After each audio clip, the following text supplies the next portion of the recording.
ইনশাআল্লাহ তাআলা সূরা আবাসার ভূমিকা ও মূলভাব নিয়ে আলোচনার পূর্বে অন্য সব দার্সের মতো আজকেও আমরা শুরুতে গত সূরার শেষাংশের সাথে এই সূরার সম্পর্ক দেখব। গত সূরা নাজিয়াতে আমরা দেখেছি কিয়ামতের দিনে দুই ধরনের বিপরীতধর্মী মানুষের বর্ণনা দিয়েছেন। একদিকে আমরা পাই ফাআম্মা মান তাগা ওয়া আসারাল হায়াতাদ দুনিয়া, যারা অবাধ্য হয়েছে এবং দুনিয়াবী জীবনকে প্রাধান্য দিয়েছে। একদিকে এদের বর্ণনা এসেছে। অপরদিকে আল্লাহ বলছেন ওয়া আম্মা মান খাফা মাকামা রাব্বিহি ওয়া নাহান নাফসা আনিল হাওয়া, যারা তাদের রবের সামনে দাঁড়াতে ভয় পায় এবং নিজেকে সংযত করেছে, নিজেকে বিরত রেখেছে নিরর্থক, তুচ্ছ ও বাজে ইচ্ছা থেকে। এই সূরার শুরুতেও আমরা দুইটি দলের বর্ণনা পাই। একদিকে আল্লাহ বলছেন আম্মা মান ইস্তাগনা, তার ব্যাপারে যে উদাসীন। কে উদাসীন থাকে? আল্লাযী তাগা ওয়া আসারাল হায়াতাদ দুনিয়া, যার ব্যাপারে গত সূরার শেষ দিকে বর্ণনা দেয়া হয়েছে, যে অবাধ্য হয় ও দুনিয়াবী জীবনকে প্রাধান্য দেয়। অপরদিকে এখানে ওয়া আম্মা মান খাফা, অপরদিকে এখানে ওয়া আম্মা মান জাআকা ইয়াসআ ওয়া হুয়া ইয়াখশা, যে আপনার দিকে ভীত হয়ে দৌড়ে আসে, এমন লোকের ব্যাপারে আল্লাহ আযজা ওয়া জাল্লা গত সূরার শেষেও বর্ণনা করেছেন। ওয়া আম্মা মান খাফা মাকামা রাব্বিহি ওয়া নাহান নাফসা আনিল হাওয়া, যে তার রবের সামনে দাঁড়াতে ভয় পায়। তাহলে বিশ্বাসী ও অবিশ্বাসী এই দুই বিপরীতধর্মী দলের বর্ণনার কিছু গুণ নাজিয়াতের শেষে বলা হয়েছে। এরপর সূরা আবাসার শুরুতে নতুনভাবে এই দুই দলের কিছু গুণের বর্ণনা এসেছে। এবার ইনশাআল্লাহ তাআলা আমরা সূরা আবাসার সবচেয়ে গুরুত্বপূর্ণ এবং জনপ্রিয় মূলভাব নিয়ে আলোচনা করব। এটা সূরা আবাসার প্রথম আয়াত। আবাসার অন্য আয়াতগুলোর মধ্যে এই আয়াতটি বিখ্যাত, যদিও অনেক সময় এই আয়াতটি সম্পর্কে আমরা কম জানি। এই সূরার দাসে যাব ইনশাআল্লাহ। তবে তার আগে একটা বিষয় আপনাদেরকে সতর্ক করতে চাই, তা হলো আমরা কিভাবে রাসূল সাল্লাল্লাহু আলাইহি সাল্লামের ব্যাপারে কথা বলি, এটা খুবই গুরুত্বপূর্ণ। যেমন মাদানী সূরাগুলোতে দেখবেন যখন আল্লাহ আযজা ওয়া জাল্লা সাহাবীদেরকে ভদ্রতার শিক্ষা দিচ্ছেন, এবং অনেক বেদুইনরাই এটা জানত না, যখন তিনি ভদ্রতা শেখাচ্ছেন, যদি তারা রাসূল সাল্লাল্লাহু আলাইহি সাল্লামের সাথে আর 10 জনের মতো কথা বলে, অপমান করে নয়, কিন্তু আর 10 জনের মতো সাধারণভাবে, তখন তাদের জন্য আয়াত নাজিল হতো যাতে তারা এমনটি না করে। যেমন সূরা হুজরাতে আমরা পাই, যেখানে বেদুইনরা কয়েকজন এসে বলল, ইয়া মুহাম্মদ উখরুজ আলাইনা, মুহাম্মদ বের হয়ে আসো, তোমার সাথে কথা আছে। তারা তার বাড়ির সামনে আসলো। তারা কিছুটা রুক্ষভাষী, অতটা ভদ্র বা সভ্য ছিল না। তারা মানুষের সাথে রুক্ষভাবে কথা বলতো। সুতরাং তারা ইসলাম কবুল করল এবং রাসূল সাল্লাল্লাহু আলাইহি সাল্লামের সাথে কিছুটা রুক্ষভাবে কথা বলল। এটা কিন্তু তাদের কাছে রুক্ষ ছিল না, তারা এভাবেই শিখেছিল। বুঝতে পারছেন? আর যখন আল্লাহ আযজা ওয়া জাল্লা এটা দেখলেন, তিনি তাদেরকে সতর্কবার্তা দিলেন। তিনি বললেন ওয়ালা তাজহারু লাহু বিল কওল কাজাহরি বা'দিকুম লিবা'দ, তিনি তাদেরকে সতর্কবার্তা দিলেন, তোমরা তার সাথে এভাবে বলবে না, তার উপর গলা চড়া করবে না, যেভাবে তোমরা নিজেরা নিজেদের সাথে করো। তিনি তোমাদের মতো নন। আং তাহবাতা আমালুকুম ওয়া আনতুম লা তাশউরুন, এবং যদি তোমরা এমনটি করো, তোমাদের সকল ভালো কাজ এমনভাবে বিনষ্ট হয়ে যাবে যা তোমাদের ধারণারও বাইরে, তোমরা বুঝতেও পারবে না। একই সূরায় তিনি এ বলেও সতর্ক করছেন, ও আলামু আন্না ফীকুম রাসূলুল্লাহ, জেনে রাখো তোমাদের মধ্যে বিশেষভাবে তোমাদের মধ্য হতে, অর্থাৎ সাহাবাদের কথা বলা হচ্ছে, আল্লাহ রাসূল সাল্লাল্লাহু আলাইহি সাল্লাম তোমাদের মধ্য থেকে। এরপর একই আয়াতে তিনি বলছেন তোমাদেরকে তার সাথে সতর্ক হতে হবে। একই আয়াতে তিনি বলছেন ওয়ালাকিন্নাল্লাহা হাব্বাবা ইলাইকুমুল ঈমান, কোনো সন্দেহ নেই আল্লাহ তোমাদের অন্তরের ঈমানের স্বাদ দিয়েছেন এবং একে সৌন্দর্যমণ্ডিত করেছেন। তাহলে এখানে রাসূলের ব্যাপারে বলার পর আমাদের অন্তরে এর সৌন্দর্যের বর্ণনা দিয়ে শেষ করা হয়েছে। এখানে আল্লাহর প্রতি ঈমানের বর্ণনা আসেনি, ফেরেশতাদের প্রতি ঈমানের বর্ণনা আসেনি, কিতাবসমূহের প্রতি ঈমানের বর্ণনা আসেনি। কোন ঈমানের বর্ণনা এসেছে? আসলে ঈমানও নয়, ভক্তি, শ্রদ্ধা। আমরা কিভাবে আল্লাহ রাসূলের ব্যাপারে কথা বলি তার গুরুত্ব সম্পর্কে বলা হয়েছে। এটা আসলেই গুরুত্বপূর্ণ একটা বিষয়, কারণ এই সময়ে দুই ধরনের বাড়াবাড়ি দেখা যাচ্ছে। একদিকে আছে এমন মুসলিম যাদের নবীজির প্রতি কোনো সম্মান নেই, মুসলিম হয়েও তারা নবীজি সাল্লাল্লাহু আলাইহি সাল্লামের ব্যাপারে বলার সময় কোনো সম্মান দেয় না। তার কোনো সুন্নতের ব্যাপারে বলার সময় এরকমভাবে বলে অনেকে, ও এটা তো কেবল একটা হাদিস, কিংবা এটা তো কোরআনে নেই, বা তার কাজ তো ছিল কেবল বার্তা পৌঁছে দেয়া, তিনি তাই করেছেন, তো আমাদের তার ছোটখাটো কাজগুলোকে এত সিরিয়াসলি নেওয়ার দরকার নেই, ইত্যাদি ইত্যাদি। আমাদের এভাবে বলার আগে খুবই সতর্ক হতে হবে। আমি বলছি না যে বুদ্ধিবৃত্তিক আলোচনা হতে পারবে না, কিন্তু যখন হবে তখন অবশ্যই খুবই খুবই সতর্কভাবে হতে হবে, খুবই গুরুত্বের সাথে করতে হবে। বাচনভঙ্গি সতর্ক হতে হবে। আবার অপরদিকে কিছু মুসলিম আছেন যারা নিজেদেরকে মুসলিম দাবি করেন, যাদের নবীজি সাল্লাল্লাহু আলাইহি সাল্লামের প্রতি এত ভালোবাসা, এত ভক্তি যে তারা প্রায় শিরকের পর্যায়ে পৌঁছে গিয়েছেন। কখনো কখনো প্রকাশ্যে জেনে শুনে ভালোবাসা ও ভক্তির কারণে, কোনো খারাপ নিয়তে নয়, বরং ভালোবাসা ও ভক্তিতে একই সাথে এমন কিছু আয়াত রয়েছে যেগুলোতে রাসূল সাল্লাল্লাহু আলাইহি সাল্লামকে কঠোরভাবে কিছু বলা হয়েছে। এরা এগুলোকে এমনভাবে ব্যাখ্যা করে যাতে আয়াতের ভাষা পরিবর্তন হয়ে যায়। আপনাকে ভাষাগত অর্থের ক্ষেত্রে সৎ হতে হবে। যখন আল্লাহ কিছু বলেন তিনি পরিষ্কারভাবেই বলেন। আল্লাহ নিজেই বলেছেন বিলিসানিন আরাবিয়্যিম মুবিন। এটা হচ্ছে পরিষ্কার আরবি ভাষায়। এটাই কোরআনের বৈশিষ্ট্য।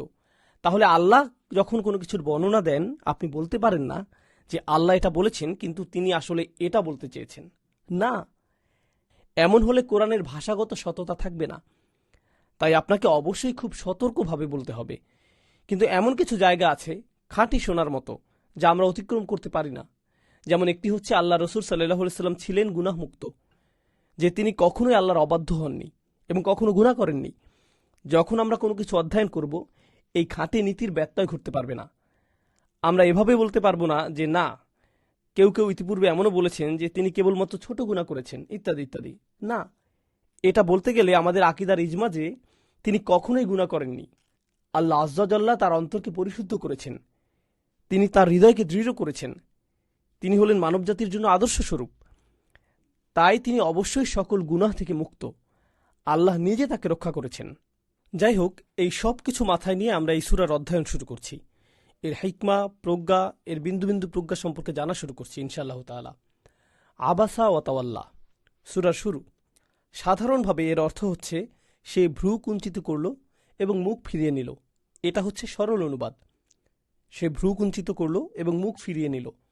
এখানে এর প্রেক্ষাপট হচ্ছে আল্লাহর নবী সাল্লাল্লাহু আলাইহি সাল্লাম কুরাইশদের কয়েকজন নেতার সাথে কথা বলছিলেন।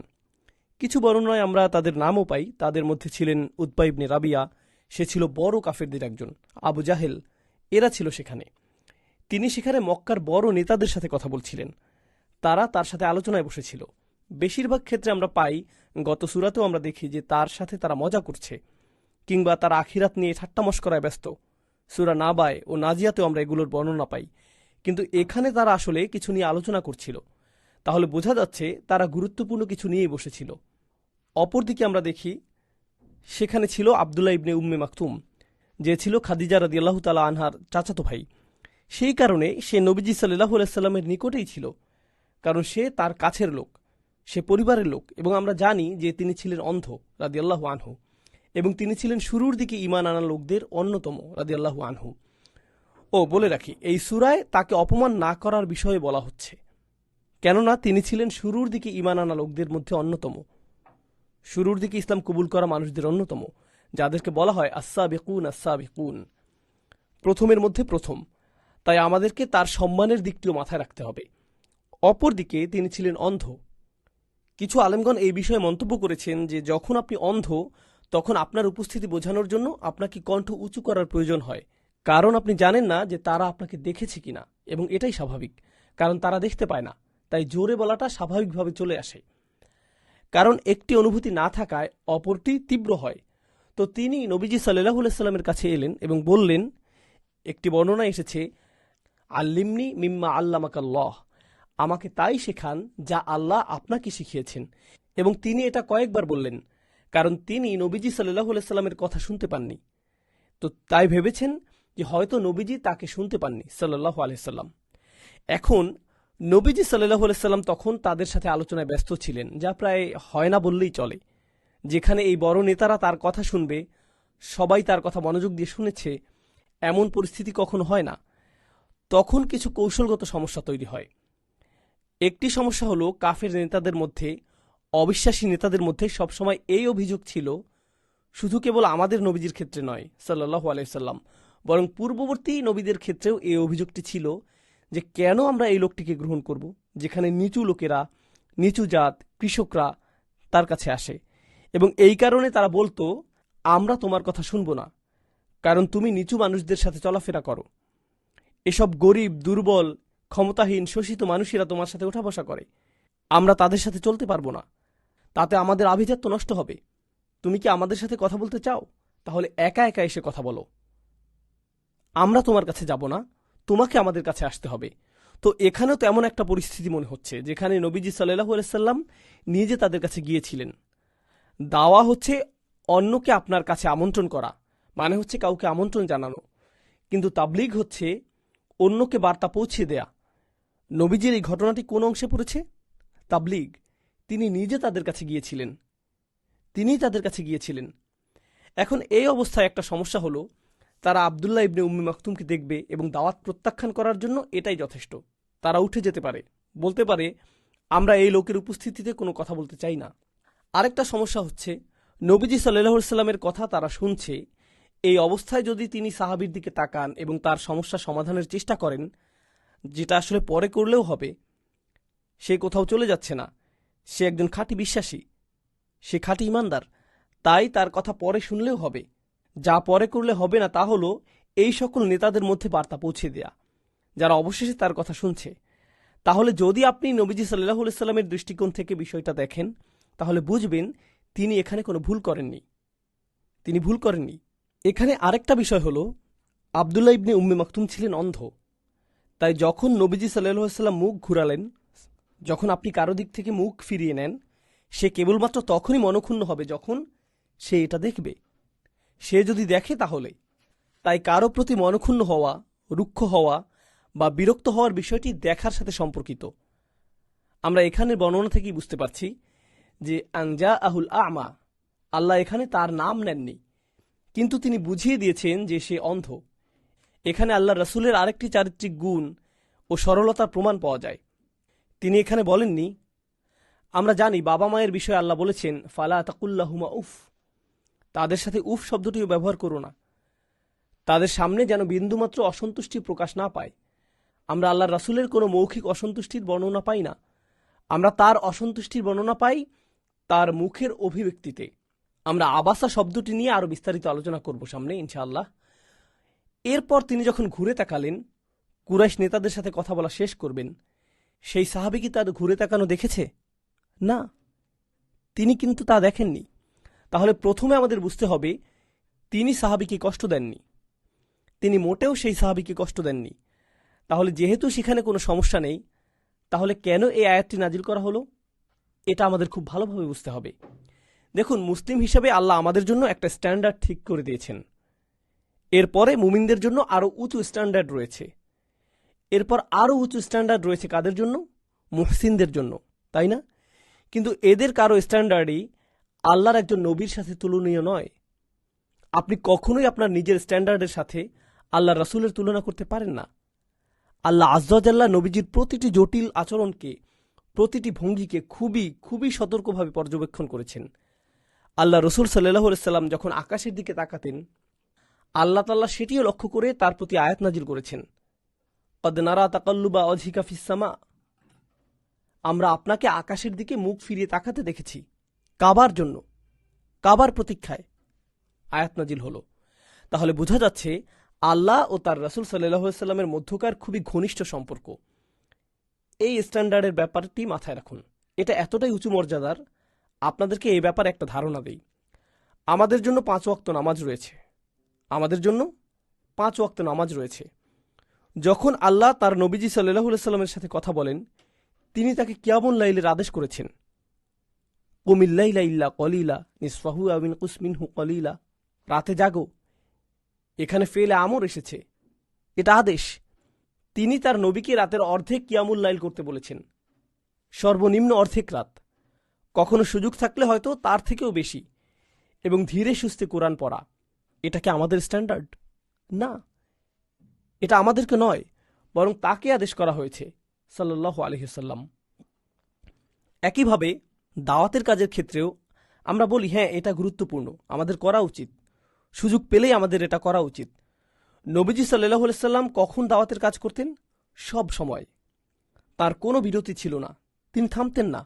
তিনি প্রতিনিয়ত মানুষের কাছে গিয়ে আল্লাহর বার্তা পৌঁছে দিতেন সাল্লাল্লাহু আলাইহি সাল্লাম। তাহলে এখানে তুলনা হয় না।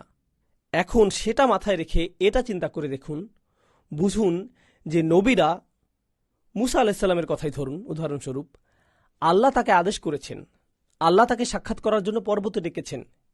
তিনি বেশ আগে ভাগেই সেখানে উপস্থিত হলেন। তারা তাদের কাজের ব্যাপারে এতটাই উদ্দীপ্ত ছিলেন, তারা দ্রুতই উন্নতি করতে চাইতেন। একইভাবে যখন আল্লাহ রসুল সাল্লাল্লাহু সাল্লামকে কোরআন দেয়া হলো, তিনি ওহির ব্যাপারে এতটাই উদ্গ্রীব হয়েছিলেন, তিনি খুব দ্রুত তা মুখস্থ করতে চাইতেন। আল্লাহ রসুলের উদ্দীপনা এতটাই ছিল, তাই আল্লাহ তাকে শান্ত করার জন্য একটি আয়াত নাজিল করলেন, লা তুহাররিক বিহি লিসানাকা লিতাআজালা বিহি। কুরআন মুখস্থ করার জন্য তাড়াহুড়া করবেন না, শান্ত হন। আমি এই কুরআনকে আপনার জন্য একত্রিত করে দিব। ইন্না আলাইনা জামআহু ওয়া কুরআনাহ ফাইযা ক্বরানাহু ফাত্তাবি' কুরআনাহ। তাহলে আল্লাহ আযজা ওয়া জাল্লা নিজেই এই দায়িত্ব নিলেন এবং নবীজিকে বললেন যে এটা আপনার সমস্যা নয়। কিন্তু দেখুন নবীরা কতটা আগ্রহী ছিলেন, তাদের কত বড় দায়িত্ব ছিল আলাইহিমুসসালাম, আর সবচেয়ে বেশি ছিল নবীজি সাল্লাল্লাহু আলাইহি সাল্লামের। আর আপনাকে বুঝতে হবে, তিনি কিন্তু কেবলমাত্র কুরাইশদেরকে দাওয়াত দিচ্ছিলেন না, তিনি কেবলমাত্র মক্কাবাসীদের দাওয়াত দিচ্ছিলেন না। তার কয়েক বছরের দুনিয়াবী জীবনে তিনি যা করেছেন, তিনি এটা বুঝেছেন যে তার দাওয়াতের প্রভাব থাকবে পরবর্তী সময়ের গোটা মানবজাতির উপরে, কারণ এরপরে আর কোনো নবী আসবে না। সুতরাং তিনি যাই করেন, সত্যিকার অর্থে পুরো দুনিয়ার ভার তার কাঁধে ছিল। তাই তিনি বুঝেছিলেন এই নেতারা একজনও যদি ইসলামের প্রতি অনুরক্ত হয়, ইসলাম কতটা শক্তিশালী হবে, ইসলামের কতটা উপকার সাধন হবে। তাই তিনি সর্বদাই তার মিশনকে পরবর্তী ধাপে ত্বরান্বিত করতে উদ্গ্রীব ছিলেন, যাতে এটা একটা মাইলফলক অতিক্রম করতে পারে। আর এই অবস্থায় এটা ছিল একটা সোনালী সুযোগ। এই কারণেই তিনি ফিরে তাকালেন। এমনকি কিছু আলমজ্ঞান মন্তব্য করেছেন যে ইসলামের ব্যাপারে জানতে আগ্রহী একজন অমুসলিম যদি ইসলামের ব্যাপারে জানতে আগ্রহী হয়, কারণ আল্লাহই একমাত্র হৃদয়ের কথা জানেন, একজন মুসলিমকে শেখানোর চেয়ে তাকে ইসলাম শেখানো বেশি জরুরি, কারণ মুসলিমকে পরেও শেখানো যাবে। ধরুন একজন অমুসলিম যদি মসজিদে প্রবেশ করে, ইমামকে ইসলামের ব্যাপারে কিছু প্রশ্ন জিজ্ঞাসা করে, সেখানে হয়তো কিছু মুসলিমরাও রয়েছে প্রশ্ন করতে, তারা হয়তো ইমামকে অজু বা নামাজ নিয়ে কিছু জিজ্ঞাসা করছিল, বা তারা হয়তো এবছর হজে যাবে। মুসলিম কি কিছুক্ষণ অপেক্ষা করতে পারে না? হ্যাঁ, কারণ অমুসলিম উত্তর না পেয়ে চলে যেতেও পারে, কিন্তু যদি সে শাহাদা পড়ে, সবার জন্য এটা অনেক বড় পাওয়া হবে, হয়তো তার মাধ্যমে আরও অনেকে উৎসাহী হবে। সুতরাং একজন অমুসলিমকে দাওয়াতের কাজটি একজন মুসলিমকে প্রশ্নের উত্তর দেওয়ার চেয়ে অনেক বড় কাজ। যদিও দুটি কাজই মূল্যবান, তবে নিশ্চয়ই আপনারা এটা বুঝতে পারছেন যে একটির মূল্য অপরটির চেয়ে বেশি। এখন আল্লাহ তাআলা এখানে আবাসা শব্দটি ব্যবহার করেছেন। এর একটা তাৎপর্য হলো, আল্লাহ এখানে রসুল সাল্লাল্লাহু আলাইহি সাল্লামকে তিরস্কার করার মাধ্যমে আমাদেরকে এটা বুঝিয়ে দিয়েছেন যে এটা রসুল সাল্লাল্লাহু আলাইহি সাল্লামের কথা নয়। কেন তিনি তাকে তিরস্কার করলেন? কেন তিনি তার সমালোচনা করলেন? কেনই বা তিনি এই আয়াতগুলোর ব্যাপারে শঙ্কিত ছিলেন? এই আয়াতের বর্ণনায় তিনি কার উপর বিরক্ত ছিলেন? তিনি কার ব্যাপারে হতাশ ছিলেন? ইবনে উম্মে মাকতুম, তাই না? আব্দুল্লাহ ইবনে উম্মে মাকতুম। এখন তাই যদি হয়, তাহলে যখনই তিনি এই সাহাবীকে দেখতেন রাদিয়াল্লাহু আনহু, তিনি বলতেন, আহলান বিমান আতাবানি ফিহি রব্বি, তাকে স্বাগতম, আল্লাহ যার ব্যাপারে আমাকে বলেছেন, আমার প্রভু তোমার ব্যাপারে আমাকে বলেছেন, তোমাকে স্বাগতম। সে যেন ভালোভাবে একটা বসার জায়গা পায়, তার জন্য আলাদা যত্ন নেয়া। এগুলো কিন্তু ব্যঙ্গ করা নয়, ব্যঙ্গাত্মকভাবে নয়। সাহাবীগণ থেকে বর্ণিত হয়েছে, তারা মন্তব্য করেছেন যে তাকে আলাদা সম্মান দেয়া হতো, আব্দুল্লাহ ইবনে উম্মে মাকতুমকে আলাদাভাবে মূল্যায়ন করা হতো। যদি তিনি সত্যিই তার উপর ক্ষুব্ধ থাকতেন, যদিও কোরআনে তার কথা এসেছে, পরে হয়তো তাকে ভিন্নভাবে দেখা হতে পারে। তো কোরআন থেকে স্পষ্টভাবে বোঝা যায় যে এটা মুহাম্মদ সাল্লাল্লাহু আলাইহি সাল্লামের কথা নয়, বরং এটা তার উপরে নাজিল করা হয়েছে। আবাসা শব্দটির কিছু চমৎকার বিষয় রয়েছে, সামনে যাওয়ার আগে সেগুলো নিয়ে আলোচনা করব ইনশাআল্লাহ তাআলা। আরবি ভাষায় ভ্রু কুচকানোর জন্য কয়েকটি শব্দ আছে। আমি আপনাদেরকে শুরুতেই বলেছি, যদিও আবাসা শব্দটির অর্থ করা হয় সে ভ্রু কুচকালো, ভ্রু কুচকালো, কিন্তু দেখুন আরবি ভাষায় যেমন আবাসা শব্দ আছে, তেমনি আছে কালাহা। যেমন কোরআনে এসেছে কালিহুন।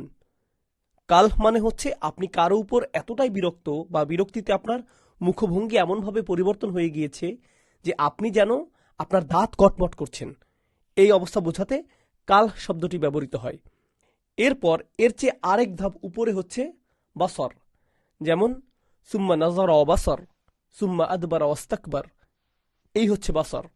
যখন আপনি বুঝছেন যে আপনি দাঁত কটমট করছেন, আপনার মুখ লাল হয়ে গিয়েছে এবং আপনাকে দেখতে বিভৎস লাগছে, বিরক্তিতে আপনার মুখ পরিবর্তন হয়ে গিয়েছে, বিরক্তিতে আপনাকে দেখতে বিশ্রী দেখাচ্ছে, বা কোনো অসঙ্গতির কারণে, কোনো বিরোধের কারণে, তো এটা হচ্ছে তার চেয়েও উঁচু পর্যায়। আর সবশেষ রয়েছে বাসাল। আমার মনে হয় না এটা কোরআনে ব্যবহৃত হয়েছে। এটা দিয়ে যে ধরনের বিরক্তি বোঝায় তা কেবলমাত্র আপনার চোখে থাকে, আপনার কপালের মাঝখানে কিছুটা কুঁচকে যায়। আপনার কপালের মাঝখানে কিছুটা কুঁচকে যায়। এই কপাল কুঁচকানো ছাড়া আপনার পুরো মুখমণ্ডল, এমনকি আপনার শ্বাস, আপনার কণ্ঠ, কিছুই পরিবর্তন হয় না।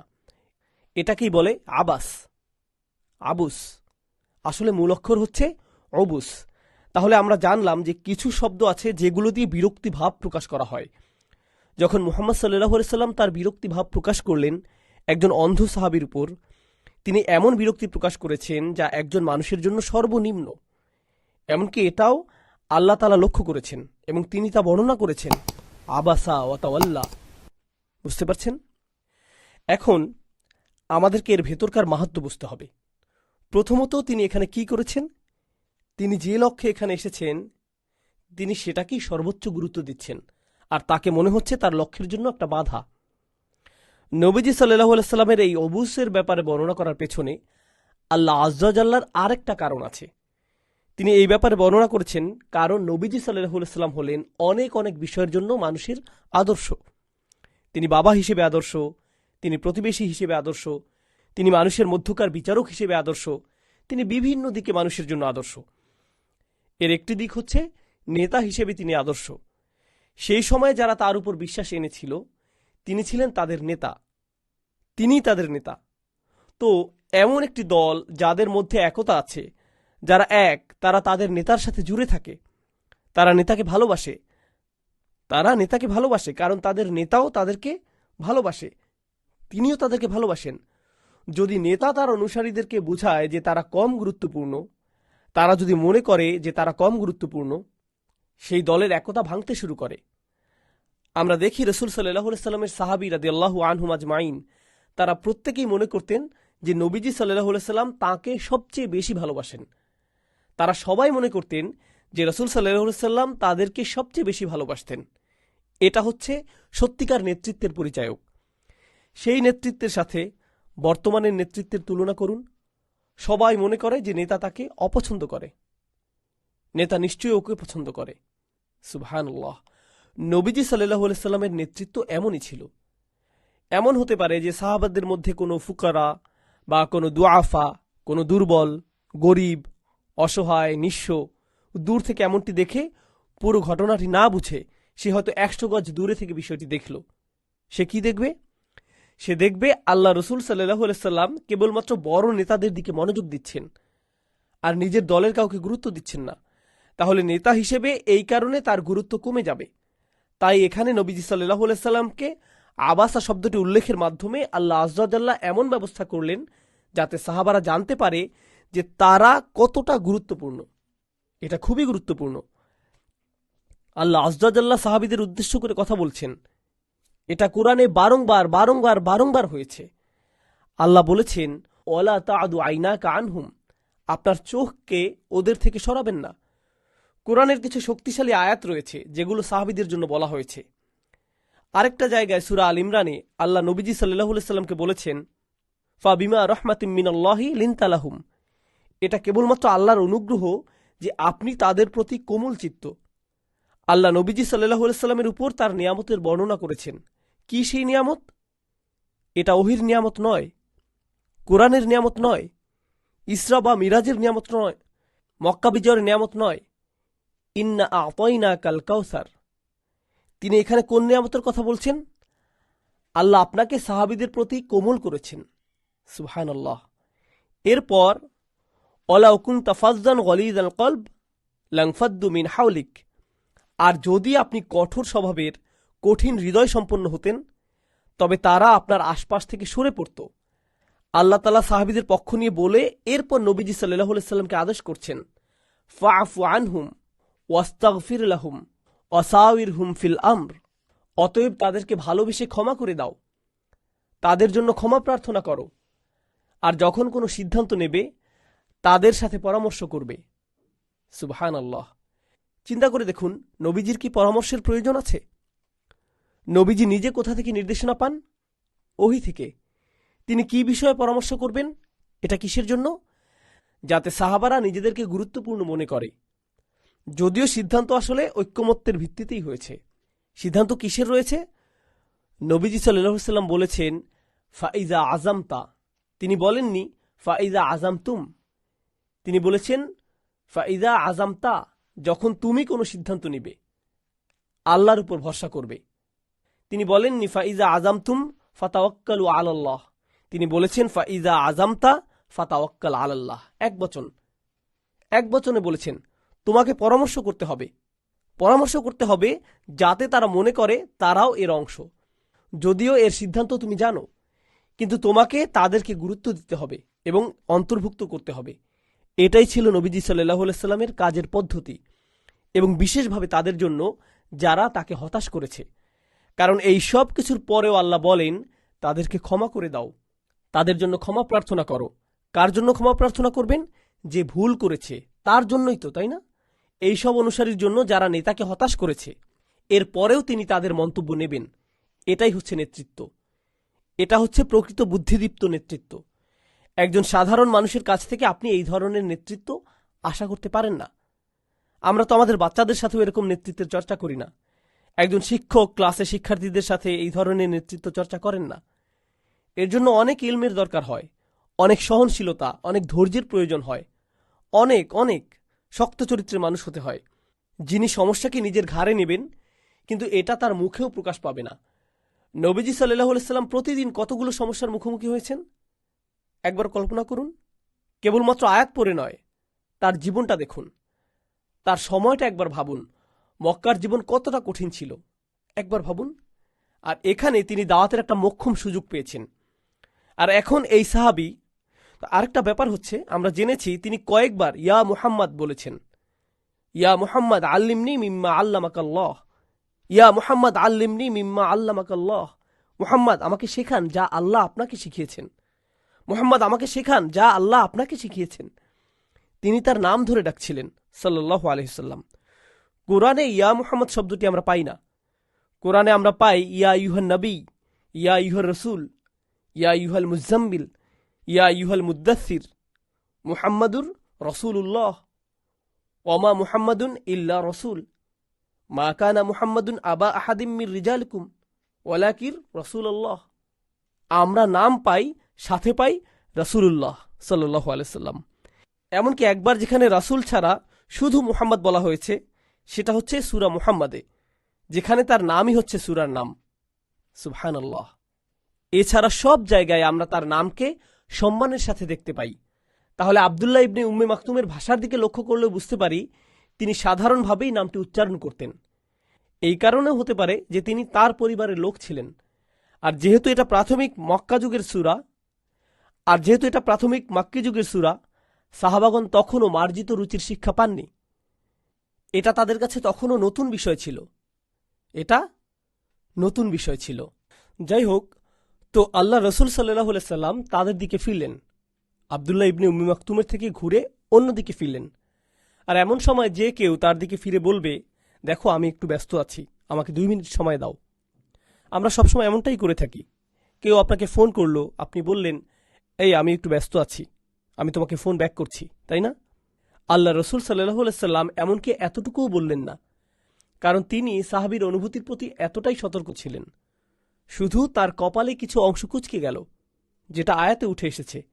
আর আল্লাহ আয্যা জাল্লা তার নবী সাল্লাল্লাহু আলাইহি সাল্লামের প্রতি এতটাই দয়ালু ছিলেন যে তিনি বলেননি আবাস্তা ওয়া তাওয়াল্লাইতা, আপনি ভ্রু কুঁচকেছেন এবং আপনি অন্যদিকে মুখ ফিরিয়ে নিয়েছেন। বরং তিনি বলেন সে ভ্রু কুঁচকেছে এবং সে অন্যদিকে মুখ ঘুরিয়ে নিয়েছে। নাম পুরুষ ব্যবহৃত হয়েছে। এরপর আনজাআহুল আ'মা, কারণ অন্ধ ব্যক্তি তার কাছে এসেছিল।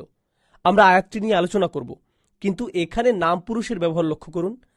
আরবি ভাষায় যখন আপনি কারো উপর বিরক্ত হন, নাম পুরুষে বললে বোঝা যায় আপনি হালকাভাবে বলেছেন, মধ্যম পুরুষে বললে বোঝা যায় আপনি কঠিনভাবে বলছেন। তাহলে ভাষাগত দিক থেকে দেখলেও আমরা দেখতে পাই আল্লাহ তার নবী সাল্লাল্লাহু আলাইহি সাল্লামের উপর দয়া করেছেন, তিনি তাকে হালকাভাবে বলেছেন।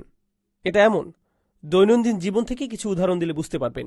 মনে করুন আপনি একটা ক্লাসরুমে অনেক বাচ্চা কাচ্চার সাথে আছেন। সেখানে একজন আছে যাকে আপনি হয়তো একজনকে তিরস্কার করতে চান, আপনি তাকে শৃঙ্খলা শেখাতে চান, তাকে আপনি প্রিন্সিপালের অফিসে পাঠাবেন, সেখান থেকে হয়তো তার বাড়িতে খবর যাবে, খুব খারাপ অবস্থায় পড়বে বেচারা। আপনি বললেন একজন ছাত্র আজকে একটা বড় ভুল করেছে, একজন ছাত্র আজকে একটা বড় ভুল করেছে, যদিও সে জানে যে তার ব্যাপারেই বলা হচ্ছে, কিন্তু এভাবে বলায় সে অতটা অনুভব করবে না। কিন্তু আপনি যদি তার দিকে তাকিয়ে বলেন, আব্দুল্লাহ তুমি খুব খারাপ কাজ করেছ, সে তখন খুবই বাজে অনুভব করবে। তাহলে কারো জন্য মধ্যম পুরুষে বলার চেয়ে নাম পুরুষে বলাটা তুলনামূলক সহজ, সরাসরি না বলা। তাহলে যখন আল্লাহ সমালোচনা করছেন সুবহানাহু ওয়া তাআলা, তিনি নাম পুরুষ ব্যবহার করেছেন। আবাসা ওয়া তাওয়াল্লা, সে ভ্রু কুঞ্চিত করল এবং মুখ ফিরিয়ে নিল। এখানে আন মাজদারিয়া এসেছে, এর কাজ হলো এটা পরের বাক্যকে মাফউল লি আজলিহি করে। মাফউল ইল্লা একে মাফউল লাহুও বলা হয়। কি কারণে, কেন সে মুখ ফিরিয়ে নিল? কারণ হলো আনজা আহুল আমা। আল্লাহ এখানে বলেননি আতাহুল আমা। কোরআনে কয়েকটি জায়গায় আতা এবং যা আ কাছাকাছি হিসেবে এসেছে। এর অর্থ আশা ও আশা, পৌঁছানো ও পৌঁছানো। এর মধ্যে যা আ শব্দটির আশা বেশি শক্তিশালী। এই শব্দটি দিয়ে বোঝায় সে খুব উদ্যমের সাথে এসেছে, সে দৌড়ে এসেছে। পরবর্তীতে আমরা এটা আরো পরিষ্কারভাবে পাই। যা আ শব্দটি আতার চেয়ে বেশি শক্তিশালী। তাহলে সে উদ্যমের সাথে এসেছে, আর সে হচ্ছে আমা, সে অন্ধ। তাই দেখছে না যে সেখানে কি হচ্ছে, সে দেখছে না সেখানে কি ঘটছে, সে সেখানে চলে এসেছে। আমা অমা ইউদরিকা লাআল্লাহু ইয়াজ্জাক্কা। আর কিসে আপনাকে জানাবে যে মা ইউদরিকা শব্দটি খুবই চমৎকার। এর মূল অক্ষর হচ্ছে দাল র ইয়া, আর এখানে সুলাসি মুজাররাদ ব্যবহৃত হয়েছে। যেমন তাদরি বা ইয়াদরি জানা বোঝাচ্ছে, কিন্তু ইউদরিকা মানে হচ্ছে তোমার কাছে কি আছে যা দিয়ে তুমি জানতে পারো, যা দিয়ে তুমি খবর বের করতে পারবে। যেমন বর্তমান সময়ে আমরা যদি ইদ্রা করতে চাই, আমাদেরকে ইন্টারনেটে যেতে হবে, এমন জিনিস যা দিয়ে আমরা জানতে পারি। বুঝেছেন? তো আল্লাহ এখানে বলেছেন যে আপনার কাছে এমন কিছুই নেই। তিনি নবীজি সাল্লাল্লাহু আলাইহি সাল্লামকে বলছেন। আপনি এখানে শব্দটি খেয়াল করুন, তিনি বলেননি সে, তিনি বলেছেন আপনি। তাহলে প্রথম দুইটি আয়াত নাম পুরুষে বলেছেন, আর এখানে ইলতিফাত লিতাকরিব হয়েছে, সুরের পরিবর্তন হয়েছে নবীজি সাল্লাল্লাহু আলাইহি সাল্লামের কাছে যাওয়ার জন্য। এই আয়াতটিকে প্রায় ভুলভাবে পাঠ করা হয়। এই আয়াতটি আসলে সমালোচনা নয়, বরং নবীজির পক্ষেই বলা হয়েছে। মা ইউদরিকা মানে হচ্ছে তোমার পক্ষে কোনোভাবেই জানা সম্ভব নয় যে সে কোনো ভালো উদ্দেশ্য নিয়ে এসেছে কি না। লাআল্লাহু ইয়াজ্জাক্কা, হয়তো সে নিজেকে পরিশুদ্ধ করতে পারত। তো যাই হোক, আমরা এখানে প্রথম যে বিষয়টি পাই তা হচ্ছে মা ইউদরিকা, লোকটির অন্তরে কি আছে সেই ব্যাপারে নবীজি সাল্লাল্লাহু আলাইহি সাল্লামকে কোনো অবস্থানে যাওয়ার সুযোগ দেওয়া হয়নি। তিনি কোনোভাবেই এটা জানতেন না তিনি যার সাথে কথা বলছেন তার নিজেকে পরিশুদ্ধ করার কোনো ইচ্ছা আছে কিনা। সূরার সামনের দিকে আমরা দেখব, বারবার নানা সময় আমরা দেখব এই সূরাটি সূরা নাজিয়াতের সাথে কিভাবে সম্পর্কিত এবং কিভাবে সূরাটি সূরা নাজিয়াতকে সম্পূর্ণ করেছে। সূরা নাজিয়াতে আমরা পাই মুসা আলাইহিস সালাম ফেরাউনকে একটি অফার দিচ্ছে। এমনকি ফেরাউনকে আমরা সবাই জানি, এই লোকটি বাচ্চাদেরকে মেরেছে, সে পুরো একটা জাতিকে শোষণ করেছে, নিজেকে খোদা দাবি করেছে, ইত্যাদি ইত্যাদি। মুসা আলাইহিস সালামের সাথে অনেক কথোপকথন। এরপরে মুসা আলাইহিস সালাম তার ব্যাপারে আশা হারাচ্ছেন না। তিনি বলছেন, ফাকুল হাল্লাকা ইলা আন তাযাক্কা, তোমার মধ্যে কি নিজেকে পরিশুদ্ধ করার কোনো ইচ্ছা বাকি আছে? তিনি আশা হারাচ্ছেন না। সে একই শব্দ তাযাক্কা এখানে নাম পুরুষে ব্যবহৃত হয়েছে। ওমা ইউদরিকা লাআল্লাহু ইয়াজ্জাক্কা, আপনার কাছে এমন কিছুই নেই যা দিয়ে আপনি জানতে পারেন হয়তো সে নিজেকে পরিশুদ্ধ করবে, হয়তো তার মধ্যেও ভালো মানুষ হবার ইচ্ছা আছে। সরল বাংলায় আমরা একে বলি পরিশুদ্ধ হওয়া। একজন ভালো মানুষ হবার চেষ্টা, বুঝতে পারা যে আপনার মধ্যে কিছু নোংরা, কিছু ময়লা, কিছু অনৈতিকতা আছে, আপনি সেখান থেকে বের হতে চান। সে কারণেই তিনি আপনার কাছে এসেছেন রাদিয়াল্লাহু আনহু। এই লাআল্লাহ শব্দটি এখানে হয়েছে তারাজ্জি। এর অর্থ হল এই লোকটি, বলে রাখি এটা কিন্তু জ্ঞানার্জনের পূর্ব ধাপ, কেননা পরের আয়াতে আমরা পাই তাকে মনে করিয়ে দেয়া হয় যে সে নবীজি সাল্লাল্লাহু আলাইহি সাল্লামের কাছ থেকে কিছু শিখেছিল, কিন্তু আল্লাহ বলছেন আসলে সে আগে পরিশুদ্ধ হতে এসেছিল যাতে সে একজন ভালো মানুষ হতে পারে। সুতরাং আমরা আমাদের দিন থেকে কেবল চমৎকার বিষয়গুলো, বিভিন্ন তারিখ, সময়, স্থান, বিভিন্ন নাম, নানার কাহিনী সম্পর্কেই জানতে পারি তা নয়, কোন নবী আগে এসেছেন, কে দ্বিতীয়, কে তৃতীয়, কোন বইয়ে কোন অধ্যায়ে কি আছে, ইত্যাদি ইত্যাদি। এগুলো খুবই চমৎকার শিক্ষা, কিন্তু এগুলোর উদ্দেশ্য কি? কেন আমরা এগুলো সম্পর্কে জানছি? যাতে আমরা নিজেদেরকে পরিশুদ্ধ করতে পারি। এই জন্যই সেই সাহাবী এসেছিলেন, সেই আশায় যাতে তিনি নিজেকে পরিশুদ্ধ করতে পারেন। এখানে আরেকটি বিষয় উল্লেখ করার মতো, তা হলো এটা একটি ছোট বালাগি পয়েন্ট। এখানে ইয়াজ্জাক্কা শব্দটির সাথে সাদ খেয়াল করুন। আসলে শব্দটি ছিল ইয়াতাজাক্কা, তাজাক্কি থেকে। এটা হচ্ছে এর মাজদার। আরবি ভাষায় মাঝে মাঝে যা হয়, ইদগাম, দুইটি বর্ণ পাশাপাশি থাকলে তাদেরকে একত্রে পড়া হয়। এখন ব্যাকরণগতভাবে আপনি বলতে পারেন ইয়াজ্জাক্কা ও ইয়াতাজাক্কার অর্থ একই, ব্যাকরণে এর অর্থ একই, কিন্তু কোরআনে এই দুয়ের মধ্যেও সূক্ষ্ম পার্থক্য আছে। যখন কোনো কিছু আংশিক, সম্পূর্ণ নয়, তখন হবে ইয়াজ্জাক্কারু। ঠিক আছে? এই ধরনের শব্দ ব্যবহৃত হবে। যখন সম্পূর্ণ বোঝাবে, সেক্ষেত্রে সম্পূর্ণ বানানো বসবে। অর্থাৎ একবারের দেখায়, একবারের সাক্ষাতে নিশ্চয়ই সে সম্পূর্ণ পরিশুদ্ধ হয়ে যাবে না। সে হয়তো কিছুটা পরিশুদ্ধ হবে, সে কিছুটা পাবে। ইয়াতাজাক্কারু হলে এখানে সম্পূর্ণ বোঝাতো। একবার সাক্ষাৎ, পরের বার হালকা, আবার প্রশ্ন উত্তর পর্ব, এরপর হয়তো সে সম্পূর্ণ ভালো মানুষ হবে। কিন্তু ইয়াজ্জাক্কা শব্দটি দিয়ে অসম্পূর্ণ বোঝাচ্ছে। সে হয়তো কিছুটা উপকার পাবে, রাদিয়াল্লাহু আনহু। আও ইয়াজ্জাক্কারু, সে হয়তো নিজের জন্য কিছু স্মরণিকা পেত।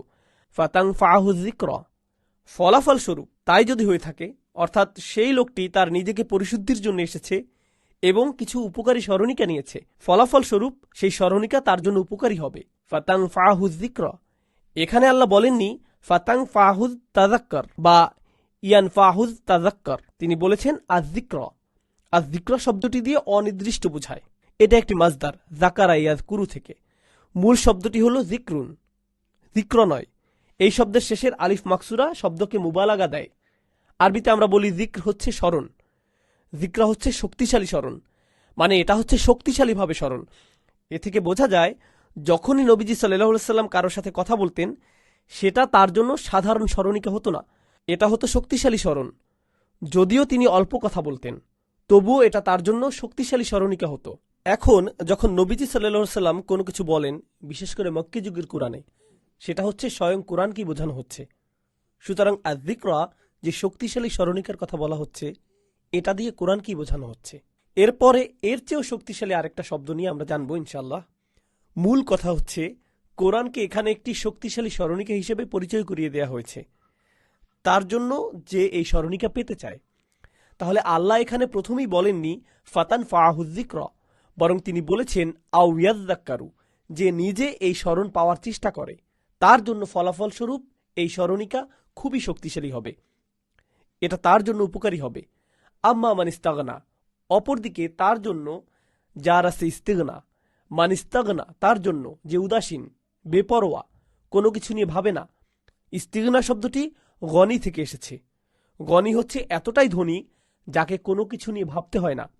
সে টাকা নিয়ে ভাবে না, সে বাড়ি নিয়ে ভাবে না, সে জীবনের কোনো খরচ নিয়ে ভাবে না। যারা এরকম বিশাল প্রাচুর্যের মধ্যে বাস করে, যার কোনো কিছুর প্রয়োজন নেই, কোনো চাওয়া পাওয়া নেই, তার কিছু পাওয়ার আকাঙ্ক্ষা নেই, সে চাওয়া মাত্রই তার কাছে চলে আসে, এই ধরনের মানুষের গিনা থাকে, এই ধরনের মানুষের গিনা থাকে। আল্লাহ আয্যা ওয়া জাল্লার একটি নাম হচ্ছে আল গনি, আল গনি, কারণ তার কিছুর প্রয়োজন নেই, তার কিছুই প্রয়োজন নেই। সুতরাং এখানে ইস্তিগনা শব্দটির শুরুতে আলিফ, সিন ও তা আছে, এটা বাবে ইস্তিফাল।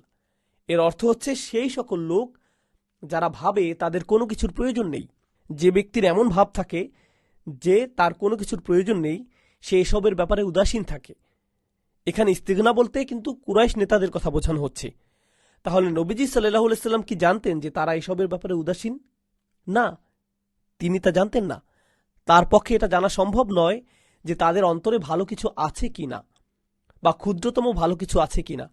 মুসা আলাইহিস সালাম ফেরাউনের মৃত্যুর আগ পর্যন্ত জানতেন না, তাই তিনি তার কাছে দাওয়াত দিয়ে গেছেন, আর আল্লাহ তাআলাও তার রায় দিয়ে দিয়েছেন। আল্লাহ তাকে উন্মোচন করে দিয়েছেন এবং বলেছেন আম্মা মান ইস্তাগনা, সেই ব্যক্তি যে ভাবে তার কিছুর প্রয়োজন নেই, যে কোনো কিছুর পরোয়া করে না, যে তার কাজকর্মে বেপরোয়া, এই লোকটি হয়তো আপনার সাথে ইসলাম নিয়েও কথা বলবে। এজন্য নয় যে তারা উপদেশ পেতে চায়, বরং এই জন্য যে সে আপনার সাথে দার্শনিক আলাপ দিতে চায়। সে আলাপ করতে চায় যে আসলে আল্লাহ আছে কিনা। বিভিন্ন ক্যাম্পাসে কিছু দর্শনের ক্লাব আছে যেখানে আমাদের MS এর ছেলেরাও যায়, তাই না? তারা কেবল আলাপ দিতে চায়, আলাপ দেওয়ার জন্য। এর কোনো উদ্দেশ্য নেই, শুধু বকবক করা। যদি আপনি তার সাথে সবচেয়ে সেরা যুক্তিও দেন, সে বলবে, হ্যাঁ তুমি খুব চমৎকার বলেছ, খুব সুন্দর, খুব সুন্দর, আমরা আগামীকাল আবার কথা বলবো, খুবই মজা পেলাম। এটা হচ্ছে ইস্তিগনার মনোভাব। আমাদের নিজেদের এর খুব বেশি প্রয়োজন নেই, আমরা শুধু সময় কাটাচ্ছি, এমন আর কি তাদের মনোভাব। তাহলে একদিকে আমরা দেখছি এখানে সাহাবী রাদিয়াল্লাহু আনহু তিনি এখানে কেন এসেছেন? কারণ লাআল্লাহু ইয়াজ্জাক্কা, যাতে সে নিজেকে পরিশুদ্ধ করতে পারে, একজন ভালো মানুষ হতে পারে, তার কলুষতা দূর করতে পারে, নিজের মধ্যে যে সমস্যাগুলো আছে তা দূর করতে পারে। আরেকটি কারণ হলো যাতে সে কিছু স্মরণ পেতে পারে। তাহলে এই দুইটি শক্তিশালী কারণে সেই সাহাবী সেখানে গিয়েছিলেন, আর এর কোনোটি সেই নেতাদের মধ্যে ছিল না। আল্লাহ প্রথমেই বলেছেন আম্মা মানিস্তাগনা, তার জন্য যে আসলে পাত্তা দেয় না, তার কোনো কিছুর প্রয়োজন নেই, তার আচরণে সেটা বোঝা যাচ্ছে। ফাআনতা লাহু তাসাদ্দা, আর তোমার কাছে আর তোমার আছে তাসাদ্দা, আসলে তোমার আছে তাসাদ্দা। আসলে তাসাদ্দা শব্দটি মূলত ছিল তা তাসাদ্দা, এখানে আরেকটা তা ছিল। এই শব্দটি ভালোভাবে জানলে বুঝতে পারবো আল্লাহ এখানে কি বলছেন। এখানে কয়েকটা বিষয় আছে, একটি হলো শব্দ, অপরটি হলো বাক্য গঠনটি এখানে খুবই চমৎকার। তাহলে প্রথমে আমরা এই শব্দটি জেনে নিই।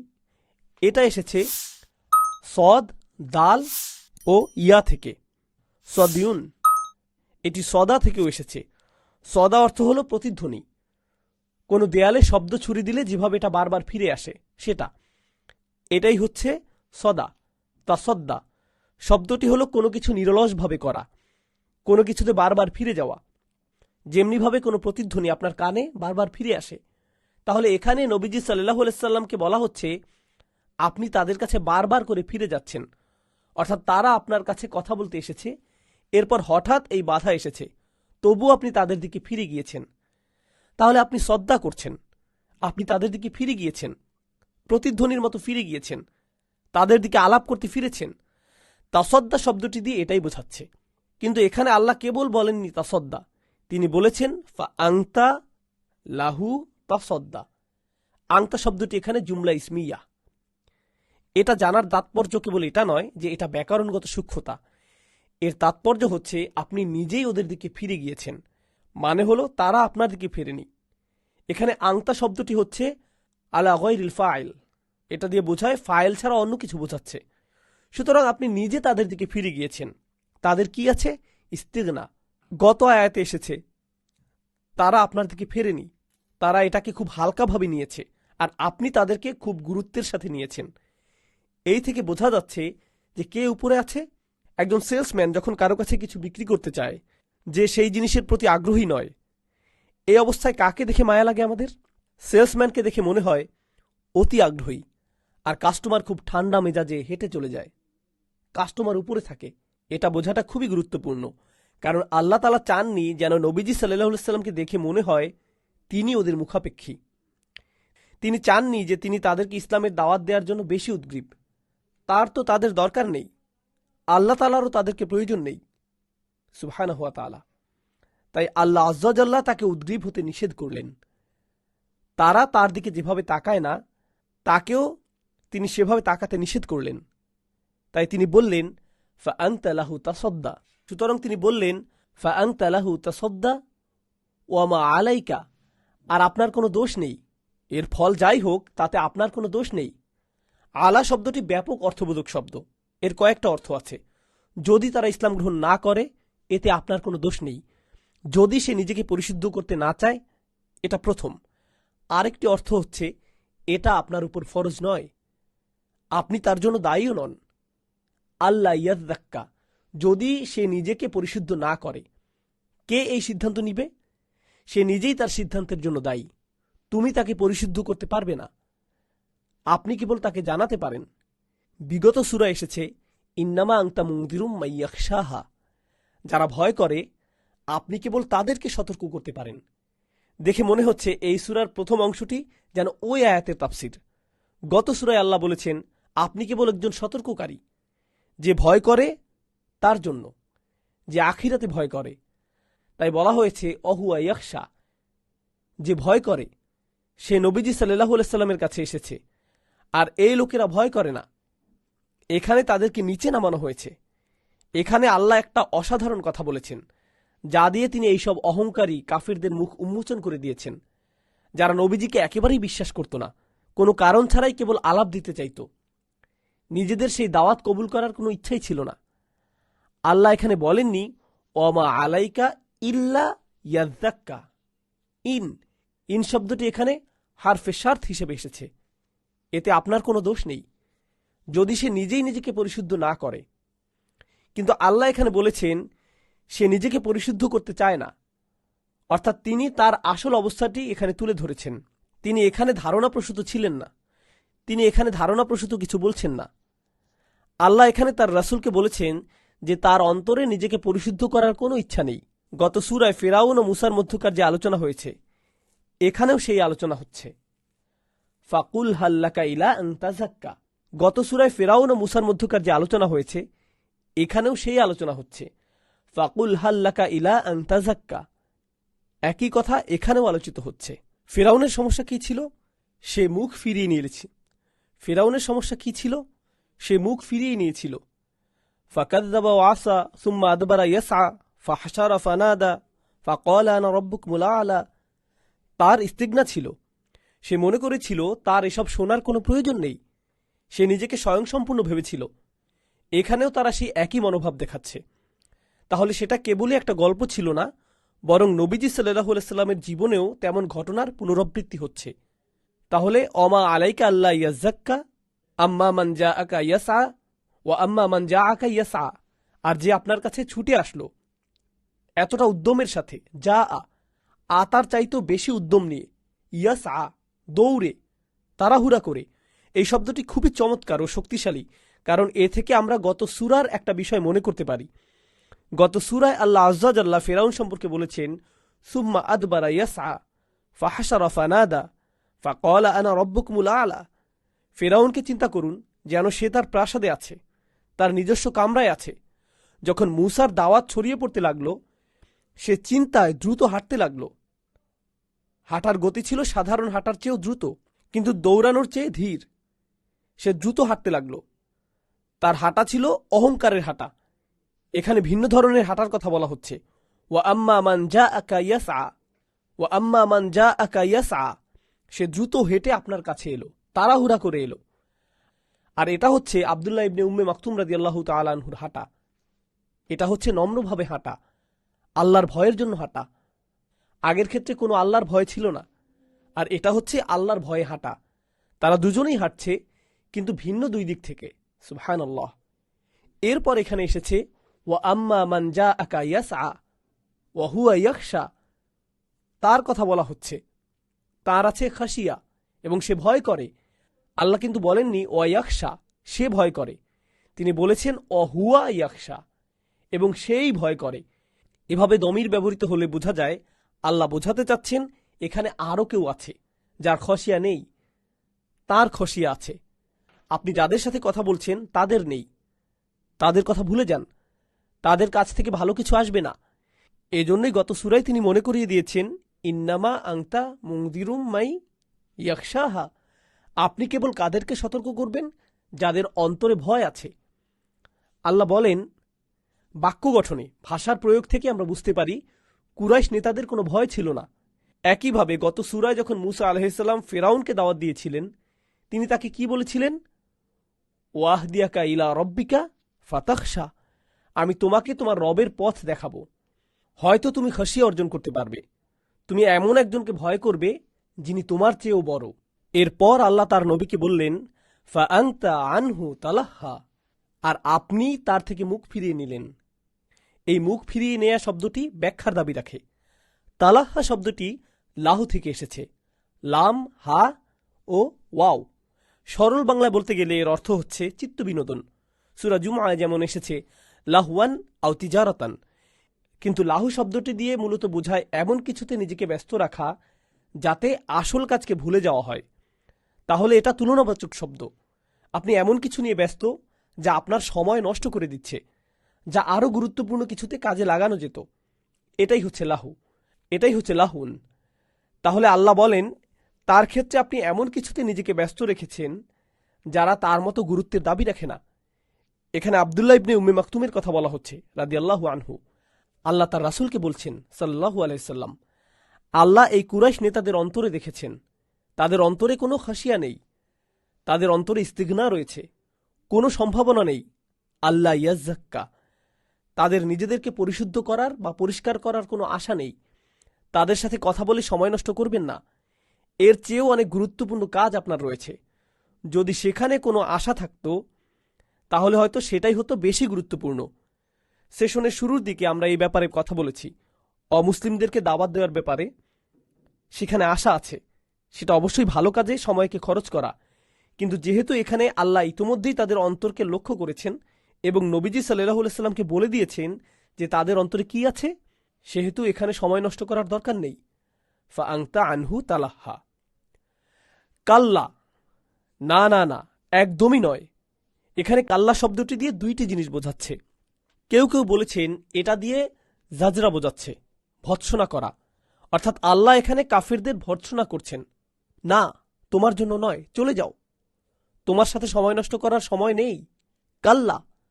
অথবা তিনি নবীজি সাল্লাল্লাহু আলাইহি সাল্লামকে বলছেন না, আর নয়, তাদের সাথে আর সময় নষ্ট করবেন না, সাহাবীকে সময় না দিয়ে তাদের সময় দিবেন না, তারা সময় পাওয়ার যোগ্য নয়, তারা যোগ্য নয়।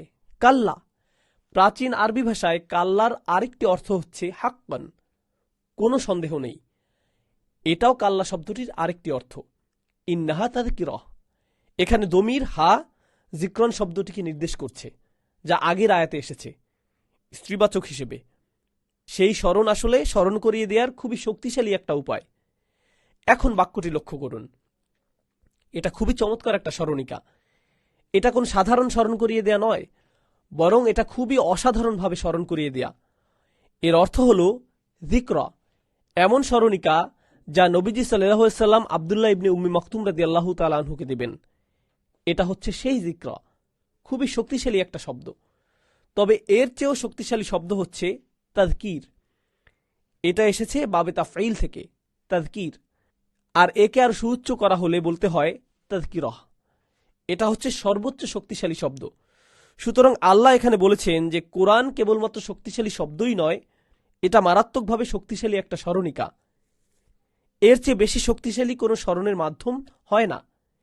ইন্নাহা তাযকিরাহ ফামান শাআ যাকারাহ। এখানে লক্ষ্য করুন, হা দিয়ে স্ত্রীবাচক বোঝাচ্ছে, যা দিয়ে স্মরণকে বোঝাচ্ছে যিকরা।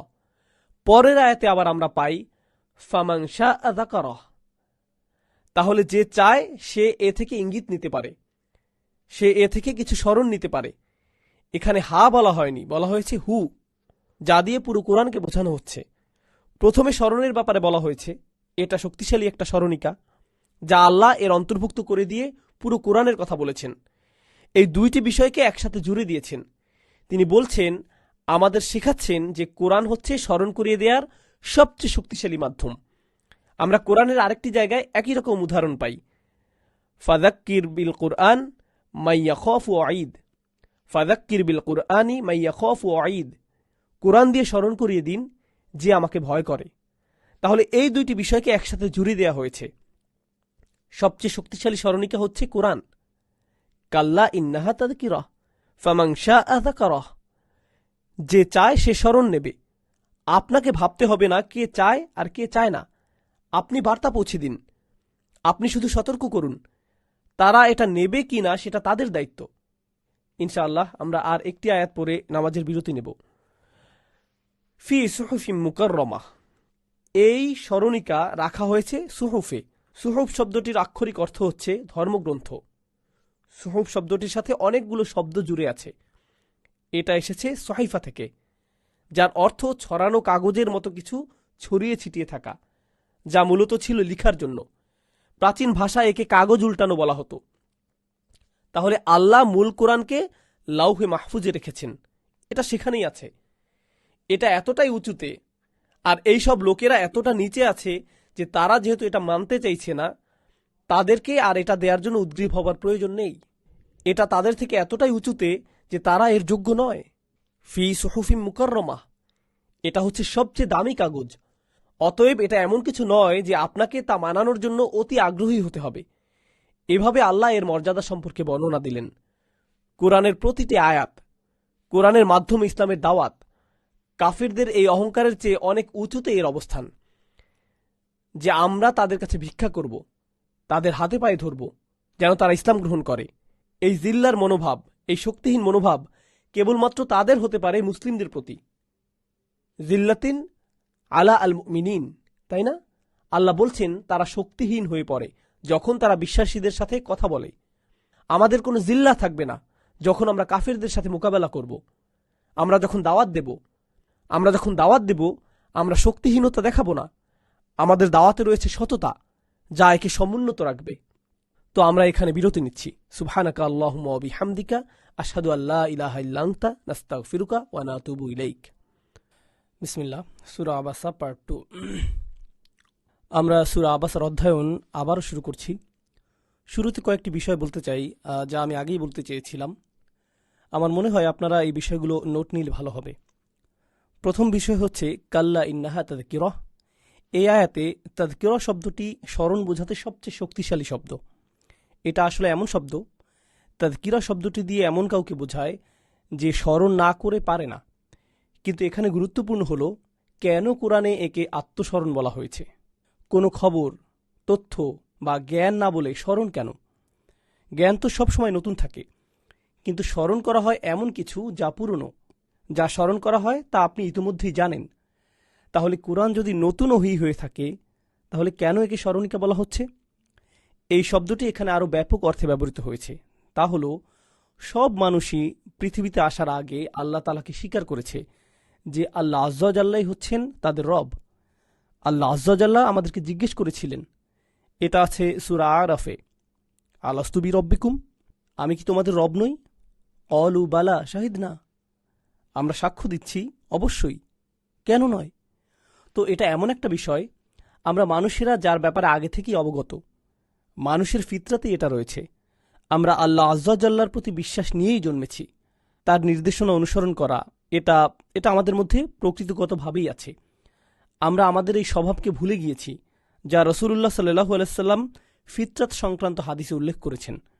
কুল্লু মাউলুদুন ইউলাদু আলাল ফিতরাহ, কুল্লু মাউলুদুন ইউলাদু আলাল ফিতরাহ।